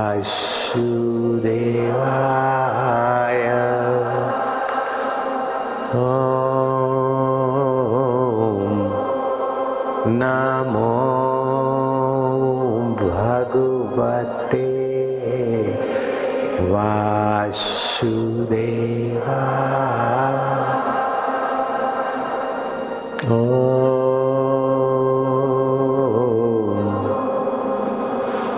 नमो,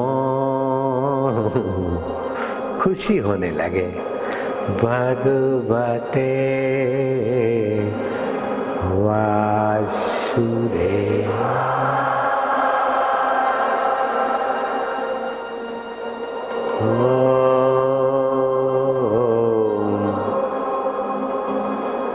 नमो भगवते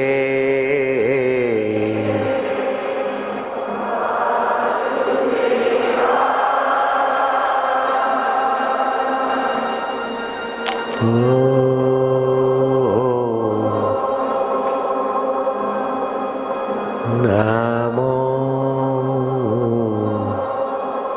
भगवते वासुदेवाय। हम तो गुरु पूनम को कभी कभार गुरुदेव के सानिध्य में नहीं जा पाते थे, और गुरु की आज्ञा मानना सर्वोपरि होता था, तो फिर मन ही मन गुरु का पूजन करते। जैसे शिवाजी महाराज समर्थ रामदास को नहलाते, वस्त्र देते, तिलक करते, प्रणाम करते, पुष्पमाला पहराते, गदगद हो जाते थे। लेकिन सभी तो शिवाजी की नाई नहीं कर सकते, तो कई लोग मन से ही करते, और शिवाजी की नाई बाहर से अवसर न मिले तो मन से किया हुआ तो और अधिक सुखदायी होता है। वो तो अंतरंग साधन होता है। बाहर से सेवा पूजा स्मरण बाहर से करना ठीक है, लेकिन मन से तो महाराज अंतरंग पूजा हो जाती। तो भगवान की भी मन से कई बार षोडशोपचारों से पूजा करने वाले कर लेते हैं। भगवान को भोग लगा देते, गुरुदेव को भोग लगाते। हम भगवान को और गुरु को मन ही मन स्नेह करते हुए अपने श्रद्धा सुमन समर्पित करते जाएंगे। थोड़ी देर अपनी अपनी भावना के अनुसार उत्तम सेवक की नाई दूरी का अंतर मिटाते हुए हम मन ही मन उनको अपने पास देखेंगे, पास पाएंगे, और उनके पास हम हो जाएंगे, वो हमारे पास हो जाएंगे।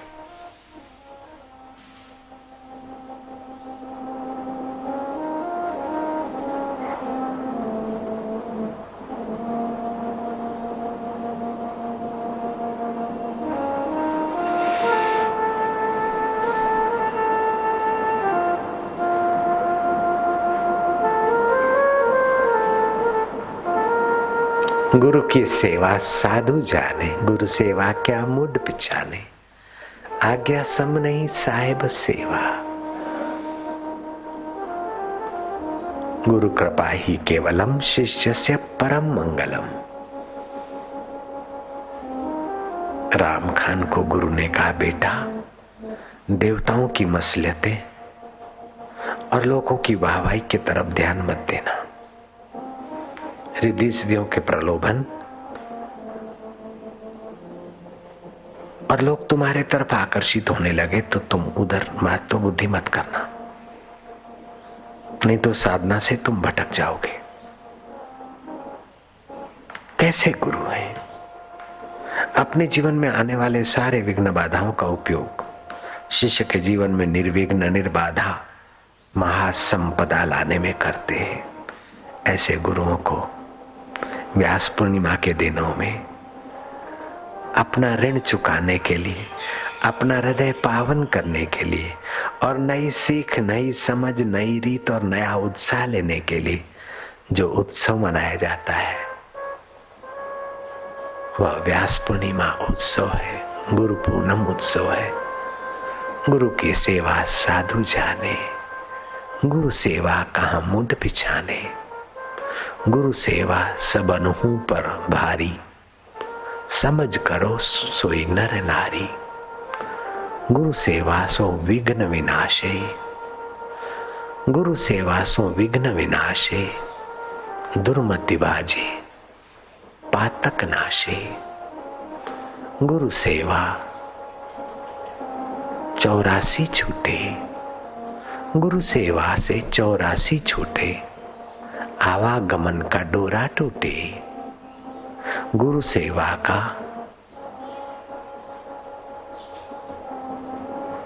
फल अति भारी।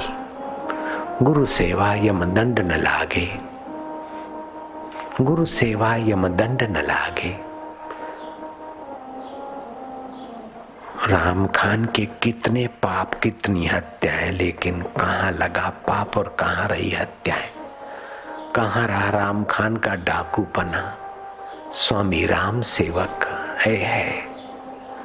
गुरु सेवा यमदंड न लागे, ममता मरे भक्ति में जागे। गुरु सेवा सु प्रेम प्रकाश, हृदय प्रेम से अहोभाव से भर जाता है। उन्मत्त होए मिटे जग आशे, जगत की वासना आशा, ये पालूं ये पालूं, ये सब बेवकूफी वासना मिटती और अंदर का आत्म पद पा लेता है। गुरु सेवा परमात्म दर्शन, त्रिगुण तजी चौथा पद पर्सन। जागृत स्वप्न सुषुप्ति छोड़कर ये सब जो बदलते हैं उस अबदल आत्मा में टिक जाता है। चौथे पद पर ब्रह्म परमात्मा को पा लेता है गुरु सेवक। गुरु सेवा परमात्म दर्शन, त्रिगुण तजी चौथा पद पर्शन। श्री सुखदेव बतायो बेदा, चरण दास कर गुरु की सेवा। चरण दास महाराज को सुखदेव जी महाराज दर्शन दिए थे और ये रहस्य बताए थे। चरणदास की शिष्या सहजोबाई भी बड़ी सिद्ध हो गई, समर्थ हो गई, धन्य हो गई देवी। इन सारी कथाओं के पीछे रहस्य है कि आपने क्या लिया और आप कब बदलोगे अपने चित्त को, चैतन्य के रंग में कब रंगोगे।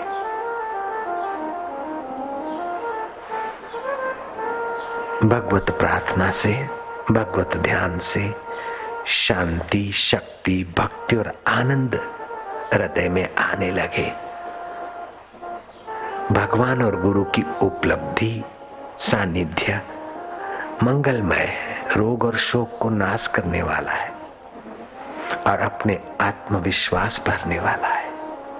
जो आपको काम अच्छा नहीं लगता, वो अगर आज्ञा मिल जाए अथवा सबका हित आप करने लगोगे तो आपका मन शुद्ध होगा और मनोबल बढ़ने लगेगा। मन भावन काम तो मूर्ख भी कर लेगा, मन भावन काम तो कुत्ता भी ढूंढ लेता है, कारों के साथ दौड़ने लग जाता है सड़क पर। लेकिन आपके मन को अच्छा न लगे फिर भी आप उसको उत्साह से करते हैं समाज की भलाई के लिए, लोगों के मांगल्य के लिए, तो आपका मनोबल बढ़ जाएगा, आपका प्रभाव बढ़ जाएगा। सेवक और मन भावन सेवा में नन्हा रह जाएगा। जो सेवा मिले वो मन भावन हो जाए, सेवा में ऊंचा हो जाएगा। गुटबद्धी की सेवा सेवक को सेवा के फल से वंचित कर देती है।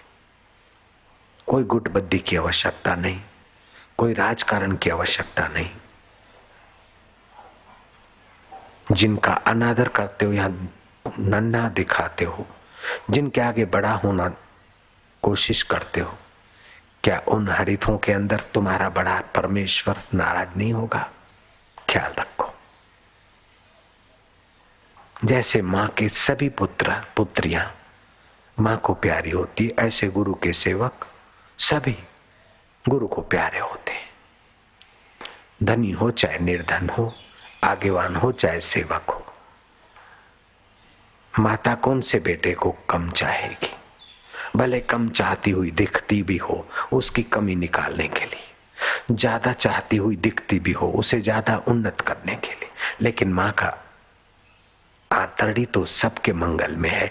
ऐसे हजारों माताओं की माता और पिताओं के पिता भगवान और गुरु किसी साधक का अमंगल नहीं चाहते, सभी का मंगल चाहते।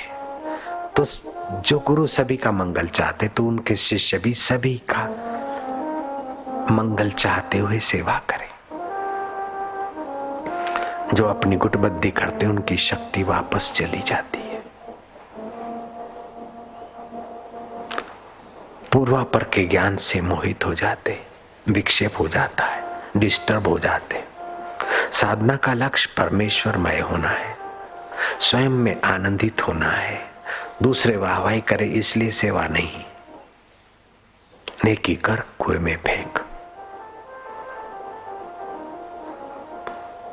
लोग हमारी सेवा को जान न ले बस, फिर सभी जान लेंगे। लोग हमारे महत्व को न जाने, उसकी सावधानी रखना राम खान, फिर सभी तेरे महत्व को जानेंगे।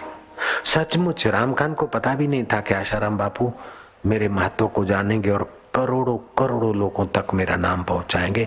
उनको पता ही नहीं था राम खान डाकू को। लेकिन गुरु की बात मान ली।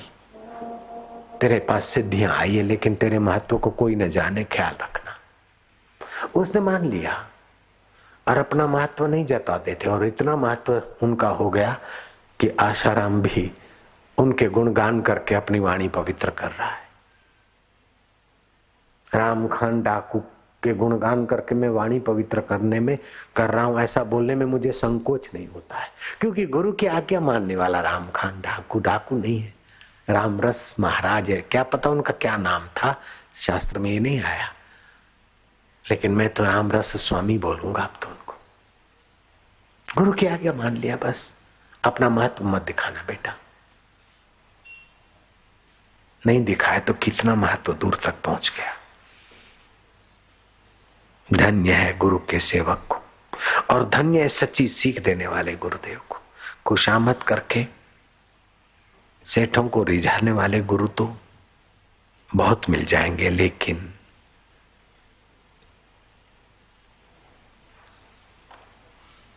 आत्मरामी सतगुरु तो कभी कभी कहीं कहीं मिल पाते हैं। उनके चरणों में हमारा प्रणाम हो।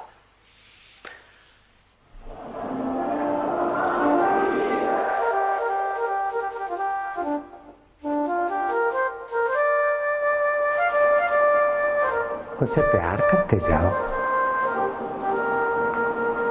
जो आनंद स्वरूप है, चेतन स्वरूप है, सुख स्वरूप है, माधुर्य स्वरूप है, सृष्टि की उत्पत्ति स्थिति और प्रलय का कारण है, तुम्हारे विचारों की उत्पत्ति स्थिति और प्रलय का कारण है, दृष्टा है।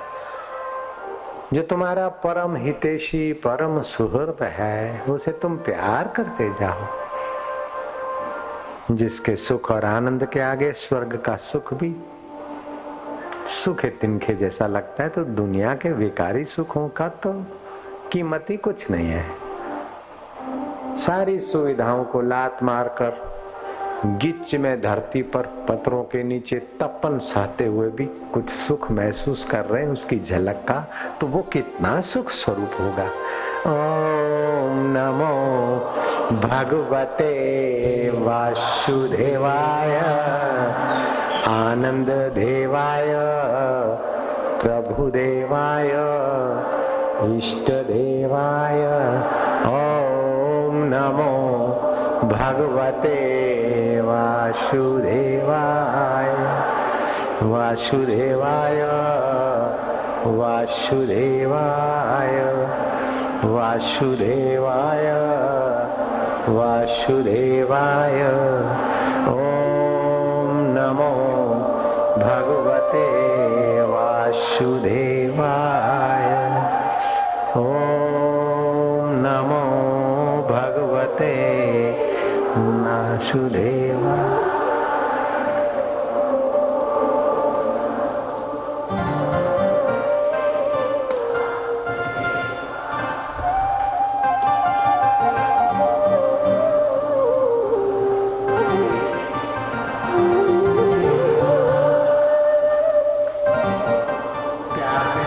जाना, मशीन की नहीं रखना कोई जरूरी नहीं है, प्रीति पूर्वक भजते हुए खोते जाना। ओम नमो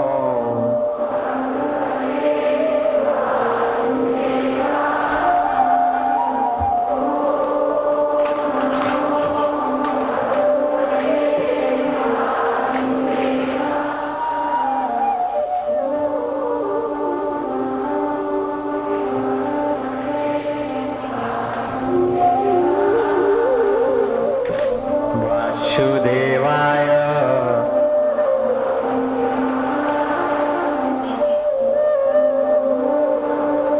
नमो भगवते वासुदेवा।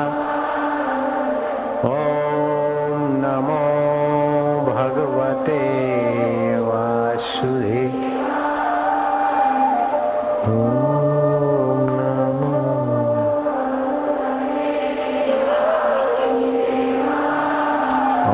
हरि ओम हरि ओम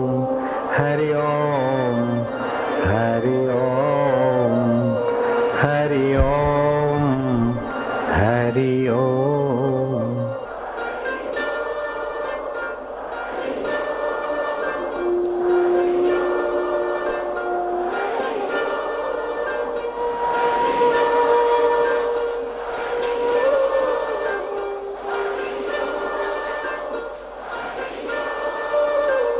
धनभागी हैं जो हरि के नाम में हरिमय होने में अपने आप को हरि के चरणों में समर्पित करते जाते हैं। अपनी पकड़ मत रखना, जो भीतर होता है होने दो।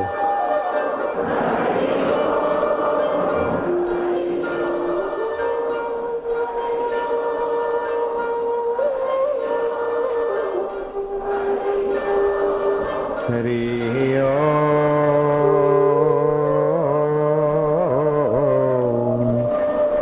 हरि ओम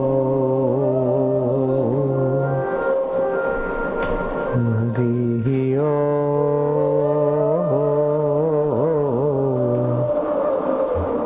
हरि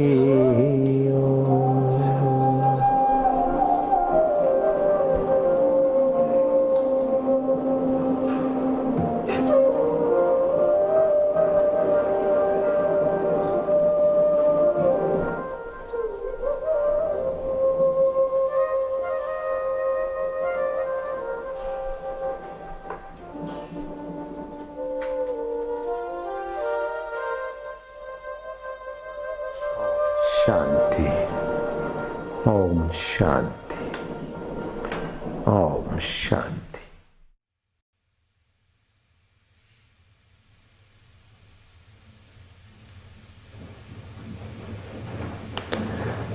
जिससे ये सारा संसार उत्पन्न हुआ है, जो सबका आदि बीज है, सर्व अंतर्यामी प्रभु है, उस प्रभु की स्मृति कराने वाला दिवस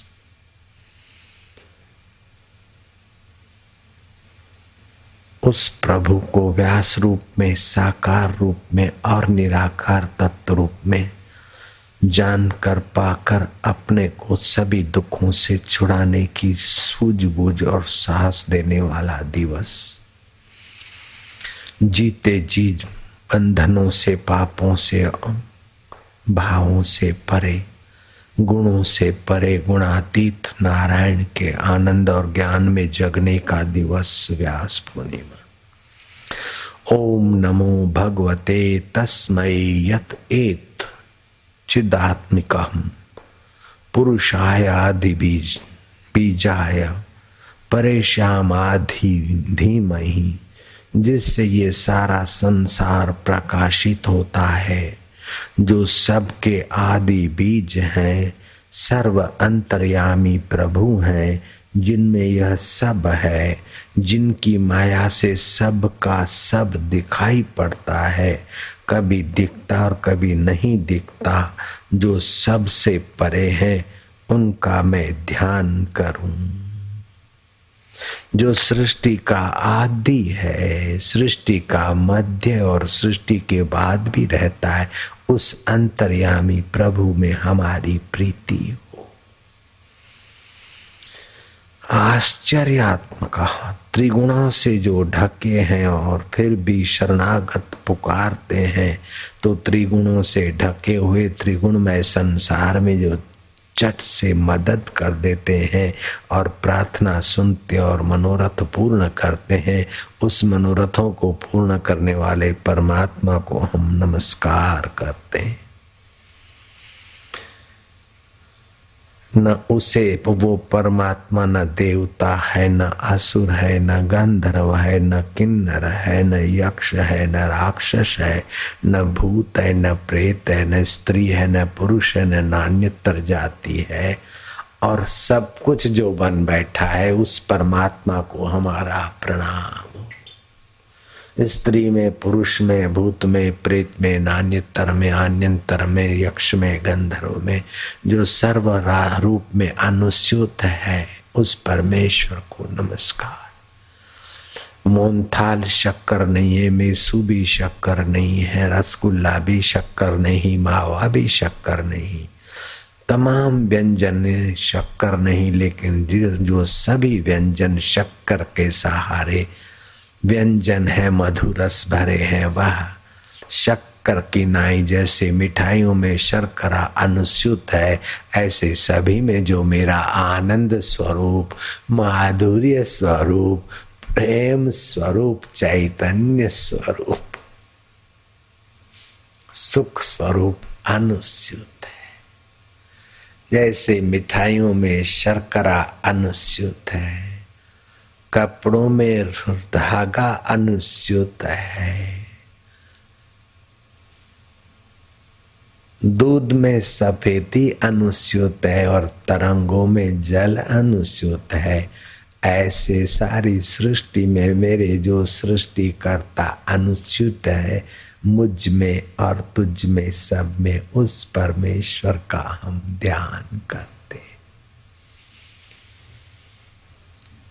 मनु महाराज जंगल में तप कर रहे थे, और वह मनु महाराज तप इतना शांत भाव से कर रहे हैं कि उन्हें इस देह का, गांव का, नाव का और जाति का सत्यत्व नहीं दिखता, लेकिन सब में जो सत्यत्व है, उसी के मंत्र पढ़कर मनु महाराज ध्यान कर रहे थे। चुप बैठने का नाम ध्यान नहीं है, रटारटी करते रहने का नाम ध्यान नहीं है, झोंके खाने का नाम तो ध्यान कतई नहीं हो सकता है। ध्यान तो होता है गुरु मंत्र का जो अर्थ मिला है, उस अर्थ में जो भगवत स्वरूप है उसकी स्मृति करके अपने चित्त को भगवतमय बनाना। अगर ऐसा नहीं करते, भगवान का चिंतन श्रवण नहीं करते, तो आप जगत का चिंतन और श्रवण जरूर करेंगे। जगत के चिंतन श्रवण से आपको राग और द्वेष की मलिनता ही मिलेगी, जिससे आपका हृदय मलिन हो और दिल दिमाग आपका खोखला होते चले जाएगा। आप सूचना इकट्ठी करेंगे, किसी के प्रति राग करेंगे, किसी के प्रति द्वेष करेंगे। अगर जगत का चिंतन नहीं करते तो आप फिर अपनी शेखी बघारेंगे। अपनी भूलों को याद करके आप अपने में दोष और हीनता का एहसास करेंगे। अपने गुण याद करके आप अस्मिता का एहसास करेंगे। वो दोनों खतरे से भरे। अगर जगत का चिंतन करते हो तो राग द्वेष से आपको दीनहीन, दुखी, द्वेषी, रागी, मोही, अहंकारी बना दे। अगर अपना तुम सुमरण और चिंतन करते हो अपने गुणों का, तो अपने में या तो हीन बुद्धि आएगी और किसी कर्म से अहम बुद्धि आएगी। हीनता और अहंता ये दोनों आपको शोषित करने वाले, लेकिन भगवान की प्रार्थना करते, भगवान की महानता सुनते, भगवान के जप में अर्थ में मन लगाते, आपके हृदय में छुपे हुए भगवान प्रकट होने में सुविधा हो जाएगी। जब तक आप भगवान की महिमा नहीं सुनते, भगवान का मंत्र नहीं लेते, भगवान का सुमरण चिंतन नहीं करते, तब तक आपके जीवन की नीरसता नहीं मिटती। जब तक नीरसता नहीं मिटती, तब तक पाप संस्कार नहीं मिटते, वासनाएं नहीं मिटती। पाप इसीलिए करता है आदमी रस लेने के लिए। 500 करोड़ से भी ज्यादा धरती पर लोग हैं, 550 जो भी हो। एक भी आदमी ये नहीं मिलेगा जो कह दे कि मैंने फलाना काम दुखी होने के लिए किया था, अथवा फलाना काम में दुखी होने के लिए कर रहा हूं। फिर भी सारा संसार न जाने किस किस दुखों से की लपेटों में लपटा हुआ है। भगवान कहते हैं ये संसार दुखालय है। जैसे औषधालय, दुग्धालय, वस्त्रालय, पुस्तकालय, ऐसे ही जहां दुख रहते ये संसार दुखालय है। बौद्ध धर्म ने भी कहा कि दुख रूप जगत है। जन्म दुखम, जरा दुखम, जाय दुखम, पुनः पुनः अंत काले महा दुखम, तस्मात् जागरे ही जागरे। उपनिषद के ऋषियों ने भी यही कहा। कबीर जी कहते हैं राजा दुखिया, प्रजा दुखिया, दुखिया सब संसार, सियाणन को दुख दूना रे, कह कबीर ए जग में कोई घर नहीं सुनना रे। नानक जी ने तो ये कहा नानक दुखिया सब संसार, और जमुना पार वालों ने तो जोड़ दिया नानक दुखिया सब संसार, ताते अधिक दुखिया जमुना पार प्रदूषण का बीमा। तो ऐसा कोई माई का लाल नहीं जो दुखी न हो, क्योंकि दुख रूप शरीर और दुख रूप वस्तुओं को पाकर ये जीव शाश्वत है। इसको शाश्वत सुख चाहिए और इनसे शाश्वत सुख मिल ही नहीं सकता। अगर धन से शाश्वत सुख मिलते तो धनी निर्दुख होते, सत्ता वाले निर्दुख होते, सुंदर और सुंदरियां दुख निर्दुख होते नहीं। क्षण भर के लिए दुख मिटाने की बेहोशी जरूर आ जाती है, नशा जरूर आ जाता है, धन का, सौंदर्य का, बड़ा आदमी होने का नशा, जिसमें शांति नहीं वह नशा। लेकिन भगवत ज्ञान, भगवत ध्यान में जो विश्रांति पाते हैं उन्हें भगवत रंग का प्रसाद प्राप्त होता है। और भगवान कहते प्रसादे सर्व दुखा नाम हानि रस्योपजायते, प्रसन्न चित्सो यासु बुद्धि पर्यवितिष्ठते। उस प्रसाद से बुद्धि उसमें स्थित हो जाती है सत्य में। फिर आपकी मति मति नहीं रहती, रित रित माना सत्य, रितम भरा प्रज्ञा हो जाती। कबीर जी ने बहुत सुंदर बात कही, मैं वो आपको सुना देता हूँ गुरु पर्व के निमित्त। जो जो देखूं सो सो रोगी, रोग रहित मेरा सतगुरु जोगी। जो जो देखूं सो सो रोगी, रोग रहित मेरा सतगुरु जोगी। हम निरोग मन मोक्ष ही दीना, काम रोग एक निर्वंश कीना। निज भय रोग से मीन फसाना, वासना रोग कमर लपटाना। दृष्टि रोग जल मरत पतंगा, नाग गयो पड़न कान सुरंगा। बोलते हैं मेरे सतगुरु निरोगी, आत्मा में विश्रांति पाने की रीत देने वाले मेरे सतगुरु निरोग। जहाँ कोई रोग पहुंचता नहीं, न काम रोग पहुंचता है, न दृष्टि रोग पहुंचता है, न रूप रोग पहुंचता है। पतंग रूप का शौकीन होकर जल मरता है, और मछली जीभ की शौकीन होकर फंस मरती है, और सर्प बीन का रोगी होकर आवाज का फंस मरता है। हाथी अपनी वासना से फंस जाता है चाल में। इस प्रकार के पांचों रोगों से पार करने वाले मेरे गुरु निरोगी, और हम भी होते हैं निरोगी। जो जो देखूं सो सो रोगी, रोग रहित मेरा सतगुरु जोगी। आत्मा से जोग करने वाले मेरे सतगुरु। राम नाम की औषधि खरी नियत से खाए, अंग रोग व्यापे नहीं। अंग रोग होवे नहीं ऐसा नहीं कहा, अंग रोग व्यापे नहीं कि मुझे चोट लगी है, मैं बीमार हूं, ये नहीं होगा। उनको चोट लगी उसको लगी, और ठीक करना है वो रीत जान ली और कर लिया ठीक।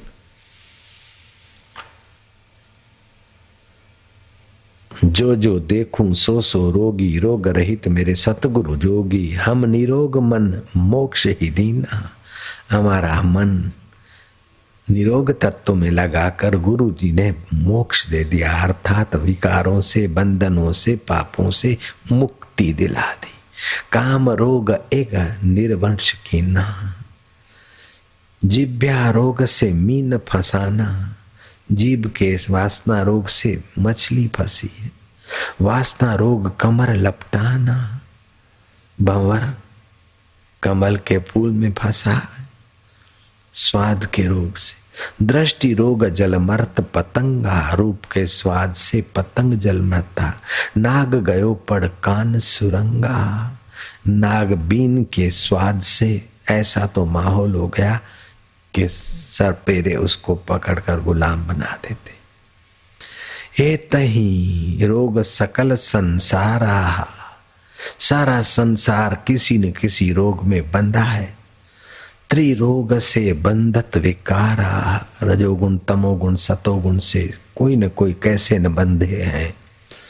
रोगे जन्म ही रोगे मरही। इन्हीं रोग में जन्म लेते और इन्हीं रोगों में रह रह के फिर इन्हीं रोगों के प्रभाव से मरते और फिर कोई 84 में जाते।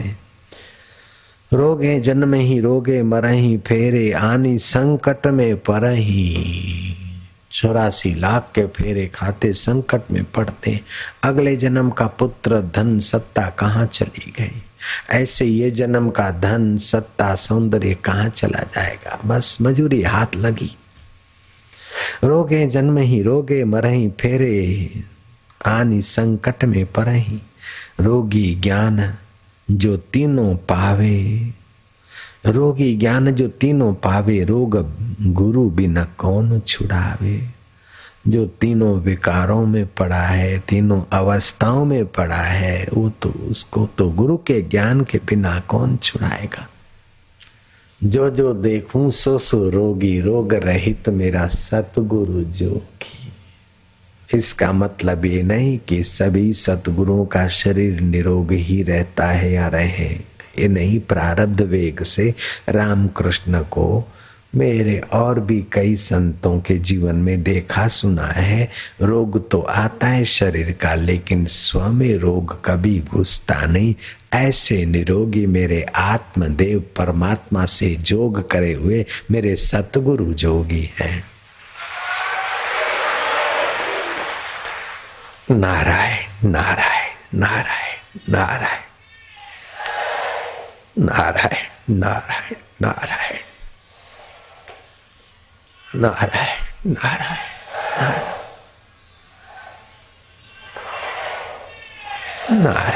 नारायण नारायण नारायण नारायण नारायण। बोधायन ऋषि जा रहे हैं अपने गुरु नारायण के पास, गुरु भगवान के पास बोधायन भगवान जा रहे हैं।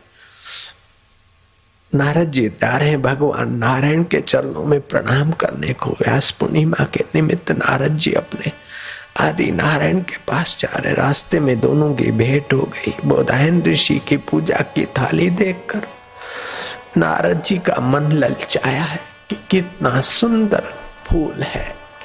अगर बोधायन से ये मांगू और मुझे दे दे तो मैं भगवान नारायण को ये धरती का पुष्प चढ़ाऊंगा। हिम्मत करके नारद जी ने मांग ही लिया। और नारद जी को पक्का विश्वास था कि ऋषि तो मुझे जानते, अपना सिर देने को तैयार होते, संत तो फूल मांगने में तो क्या है।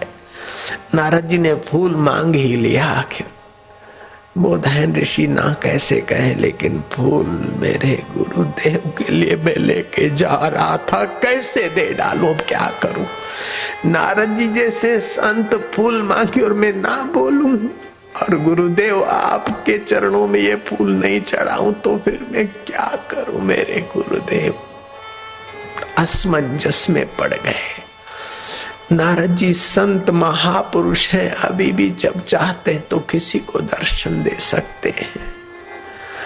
वो भगवान के संकल्प हैं, कभी भी कहीं भी प्रकट होने की क्षमता रखते हुए भक्ति दे सकते। नारद जी ज्ञान दे सकते, पुत्र दे सकते, धन दे सकते, श्राप दे सकते, वरदान दे सकते, देने वाले से मिलाने का ज्ञान दे सकते। ऐसे नारद जी। देवर्षि नारद को प्रणाम। फूल मांग रहे और महर्षि, ऋषि नहीं महर्षि बोधायन सकुचाए।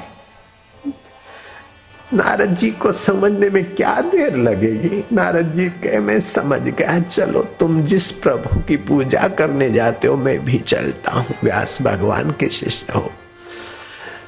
व्यास जी के आश्रम में पहुंचे तो व्यास जी प्रसन्न होकर बोलने लगे कि अच्छा पुष्प मांगा था और असमंजस में पड़े बोधायन के साथ आप भी आ रहे हो। प्रभु आपको कैसे पता चला कि नारद जी जब गुरु दीक्षा देता है तो मंत्र के समय शिष्य के अंतर आत्मा के साथ गुरु का संबंध हो जाता है। मैं उस वक्त वहीं था ना।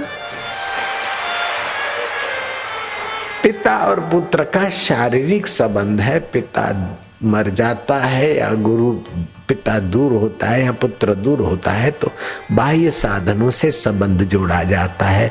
लेकिन गुरु शिष्य की दूरी में बाह्य साधनों की ऐसी तैसी, जब गुरुदेव सोचकर गोता मारे तो गुरु तत्व वही उनके अंतर प्रेरणा देने को तत्पर हो जाता है। ऐसे गुरु स्वरूप हमारे व्यासों को, हमारे लीलाशाह प्रभु को, और जो वो जिन जिन के ब्रह्म ज्ञानी सदगुरु है, व्यास पूर्णिमा के पर्व पर हम सभी महापुरुषों को, चाहे भगवान दत्तात्रेय हो, चाहे कोई भी आत्मरामी संत हो, उन सभी के चरणों में प्रणाम है। हे महापुरुषों, आपने खून का पानी करके भी समाज को ब्रह्म रस से सींचने का जो साहस किया, जो प्रेरणा दी, जो प्रसाद दिया, आज उसी प्रसाद से समाज में थोड़ी नैतिकता दिखती है, थोड़ा स्वास्थ्य दिखता है, थोड़ी आध्यात्मिकता दिखती और प्रभु को अवतरित करने का सामर्थ्य भी छुपा। कभी न कभी प्रकट होता है। अपने दिल के देवता को वो पाने की क्षमता रखने वाले मनुष्य के परम सुहृद, परम हितैषी, अकारण दया करने वाले अयाचक महापुरुषों, आपके चरणों में प्रणाम। जय हो देव, जय। गुरु ब्रह्मा, गुरु विष्णु, गुरुदेवो महेश्वरा, गुरु साक्षात परब्रह्म, तस्मै से गुरवे नमः। ब्रह्मा की नाई हमारे चित्त में संस्कारों की सृष्टि करने वाले देव गुरुदेव, विष्णु की नाई पालन करने वाले प्रभु, हमारे चित्त में संस्कारों का पोषण किया आपने। महेश्वर की नाई हमारी कुवासनाओं को, कुविचारों को, रोगों को स्वाहा करने वाले प्रभु। इतना ही नहीं, साक्षात आप पर ब्रह्म स्वरूप और हमें भी उसमें जगाने वाले मेरे गुरुदेव। तम नमामि गुरुम परम, तम नमामि हरिम परम। जो हरि है वो व्यास है, जो व्यास है वही तो हरि है। जो मेरे है लीलाशा प्रभु है वही ब्रह्म है, जो ब्रह्म है वो लीलाशा प्रभु ही तो है। अपने अपने सतगुरुओं के लिए जिस शिष्य के हृदय में सद्भाव है, समझ लो उसका जीवन सफल है। और शिव जी कहते धन्या माता पिता धन्यो, गोत्रम धन्यम कुलोद्भव, धन्या च वसुधा देवी यत्र स्यात् गुरु भक्तता। वह भूमि अपने को धन्य धन्य मानती जहाँ गुरु भक्त चरण रख देता है। प्रहलाद को भगवान नरसिंह ने कहा, प्रहलाद मैं तुझ पर प्रसन्न हूं, क्या चाहिए? बोले प्रभु मेरे पिता की आप सद्गति कर दीजिए, उनको आपने मार। प्रहलाद, जिसके घर में तेरे जैसा पुत्र आता उसकी सद्गति करना बाकी है, उसकी तो 7-7 पीढ़ियां तर ही जाती है। प्रहलाद और भी कुछ मांग ले मेरे वत्स, मेरे लाल। कैसा है भगवान का भक्त। सतरति लोकांतार्यति, सतरति कुलांतार्यति, सतृप्तो भवति, स अमृतो भवति, स आनंदितो भवति। संसारी के हास्य में भी क्षण भंगुरता है और न जाने क्या क्या स्वार्थ और कटाक्ष होते हैं, न जाने। लेकिन भक्त के रुदन में और आंसू में भी अमृत होता है, और उसके हास्य में भी प्रभु के गीत और उसके विरह में भी प्रभु का रस। ऐसे प्रभु की भक्ति से, प्रभु के ज्ञान से, प्रभु के नाम से, पर प्रभु के जप से भरने वाले सतगुरुओं को फिर से प्रणाम। सुखदेव जी महाराज को व्यास जी कहते कि पुत्र, पृथ्वी पर कोई अच्छा स्थान मिले वहां जाकर तो धारणा, ध्यान, समाधि करके अपने ब्रह्म स्वभाव में यशस्वी हो जा। आदर्श पुरुष बनने का यत्न करो, सतशास्त्रों का अध्ययन करो, यज्ञ, दान, तप आदि से अपनी दिव्यता जगाओ। जन्मों की वासनाएं एकाएक नहीं मिटती, दृढ़ अभ्यास करो। वशिष्ठ जी कहते हैं लज्जा सरलता ही, व्यास जी कहते हैं कि सद्गुणों से, इंद्रिय संयम से, नाहक की किसी वस्तु को न लेना। अपना बेटा तेज बढ़ाओ, पापों को नष्ट करके सत्पुरुषों के धर्म का आचरण करो। आजीविका दूसरों को कष्ट न हो, इस प्रकार मनुष्य को आजीविका लेनी चाहिए। लोक में निंदित जो काम है वो काम धंधे जैसे जुआ, सट्टा, लॉटरी, शराब आदि नहीं बेचना करना चाहिए। उत्तम ज्ञान की प्राप्ति करो। व्यास जी ने कहा वो सट्टा और लॉटरी मैंने मिलाया था। उत्तम ज्ञान की प्राप्ति करके बुद्धि द्वारा अपने मन को वाणी को जीतना, जरा मृत्यु और संसार समुद्र को पार करना, ये तुम्हारा कर्तव्य है पुत्र।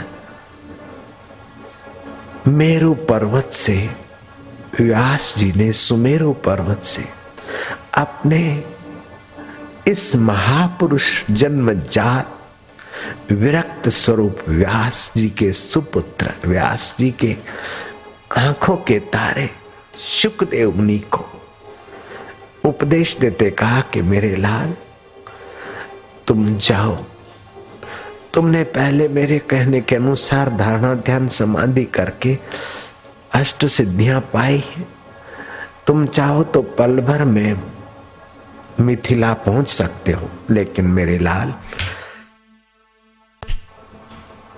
जिनसे आत्मज्ञान लेना है उनके यहां अपना ऐश्वर्य दिखाकर, सुविधा संपन्न व्यक्तित्व दिखाकर नहीं जाना चाहिए। तुम बेटे पैदल जाना। कैसे ये सपूत, व्यास भगवान के सपूत शुकदेव जी भगवान पैदल चले सुमेरु पर्वत से। चलते चलते हुण प्रदेश लांघा है। हुण प्रदेश लांघते लांघते पंजाब में पहुंचे और पंजाब को लांघते भूमि को हजारों किलोमीटरों को लताड़ते लताड़ते व्यास जी के सुपुत्र ज्ञान की प्यास लेकर जनक के द्वार पर भिक्षुक की नाई खड़े हैं और अपमान सह रहे हैं। फिर भी सौदा सस्ता है। शुकदेव जी का वहां भीड़ भाड़ में अनादर हो गया। लेकिन शुकदेव जी के चित्त में, ये मेरे पास शास्त्र है, मैं शास्त्र के आधार पर बोलता हूं और मेरी कोई बात होती है तो मैं तुरंत आपको ये भी बता देता हूं। शुकदेव जी का अपमान जिन सेवकों ने किया, उसमें थोड़ी देर के बाद वो सेवक पश्चाताप के आग में तपने लगे। किस मुनि का इतना धक्का धक्की और अनादर वेद से किया, और जो के त्यों शांत धूप में खड़े इतना तपस्वी जोगी का अपमान किया तो ग्लानि हुई उनको। उन्होंने क्षमा याचना किया और गुणाभिवादन किया। शुकदेव जी के मन में अपमान से दुख नहीं हुआ और मान से हर्ष नहीं हुआ। अंदर पर पहुंचाई और 50 वारांगनाओं प्रमदावन में, इंद्र का स्वर्गीय वन भी कोई माना नहीं रखता, ऐसा मिथिला का प्रमदावन में 50 देवांगनाओं वारांगनाओं सहित मुनीश्वर का स्वागत मंत्रियों ने करवाया। जनक ने पूछवाया कि उन वारांगनाओं के हाव भाव नाज नखरों में उनकी स्थिति कैसी है। खबर आई कि महाराज न वे काम विकार में गिरते, न उनसे नफरत करते हैं। वो मुनि तो संध्या हुई और बैठ गए संध्या करने को, और फिर संध्या और ध्यान करते करते सो गए। उनकी वारांगनाओं की कोई उन पर दाल नहीं गली। जनक गदगद हो गए कि कैसे है भारत भूमि में हमारे नर रत्न, कैसे अप्सराओं को महत कर दे ऐसी वारांगनाओं 50-50 और मेरे प्रमदावन में काम चेष्टा जगाने वाले इस युवराज 16 वर्ष के, और आंख उठाकर देखते नहीं, और दिख भी गई तो न क्रोध करते हैं न उनमें फंसते हैं। समता के धनिये तो सब कुछ जानते, फिर भी उनके पिता में गुरु बुद्धि की थोड़ी 19-20 हुई होगी, तब मेरे पास भेजे। व्यास सपूत का स्वागत करते हुए जनक आए हैं, लेकिन वो व्यास सपूत कहते हैं कि मुझे तो परमात्मा ज्ञान दीजिए। तब सुनाया कि बस मनोमय जगत है, मन के फुरने से ही जगत है, दूसरी कोई माया नहीं। नास्ति अविद्या मनसो अतिरिक्त। बोले तो मैं जानता हूं, मेरे पिताश्री ने भी यही कहा। बोले मुनि श्रेष्ठ, यही बात है। वो मुनि श्रेष्ठ की समाधि लग चले गए सुमेरु पर्वत समाधि की। कैसे है भारत के सपूत, कैसे है पिता, कैसे है पुत्र और कैसे है राजा। ये विदेशी पढ़ाई से, विदेशी चाल ढाल से हम मानवता से भी गिरे जा रहे। अभी देवों को जो दुर्लभ वो ब्रह्म ज्ञान पाने का हमारा जन्म सिद्ध अधिकार था। फिर भी खुशी की बात है कि अभी तक वो व्यास परंपरा की प्रसादी सतपात्रों को मिल रही है और महापुरुष पहुंचा रहे, और सतपात्रों के द्वारा न जाने और कितने लोग सतपात्र बनते जा रहे हैं। भारत की संस्कृति अभी तक अपने आप में महिमा में संपन्न। नारायण नारायण नारायण।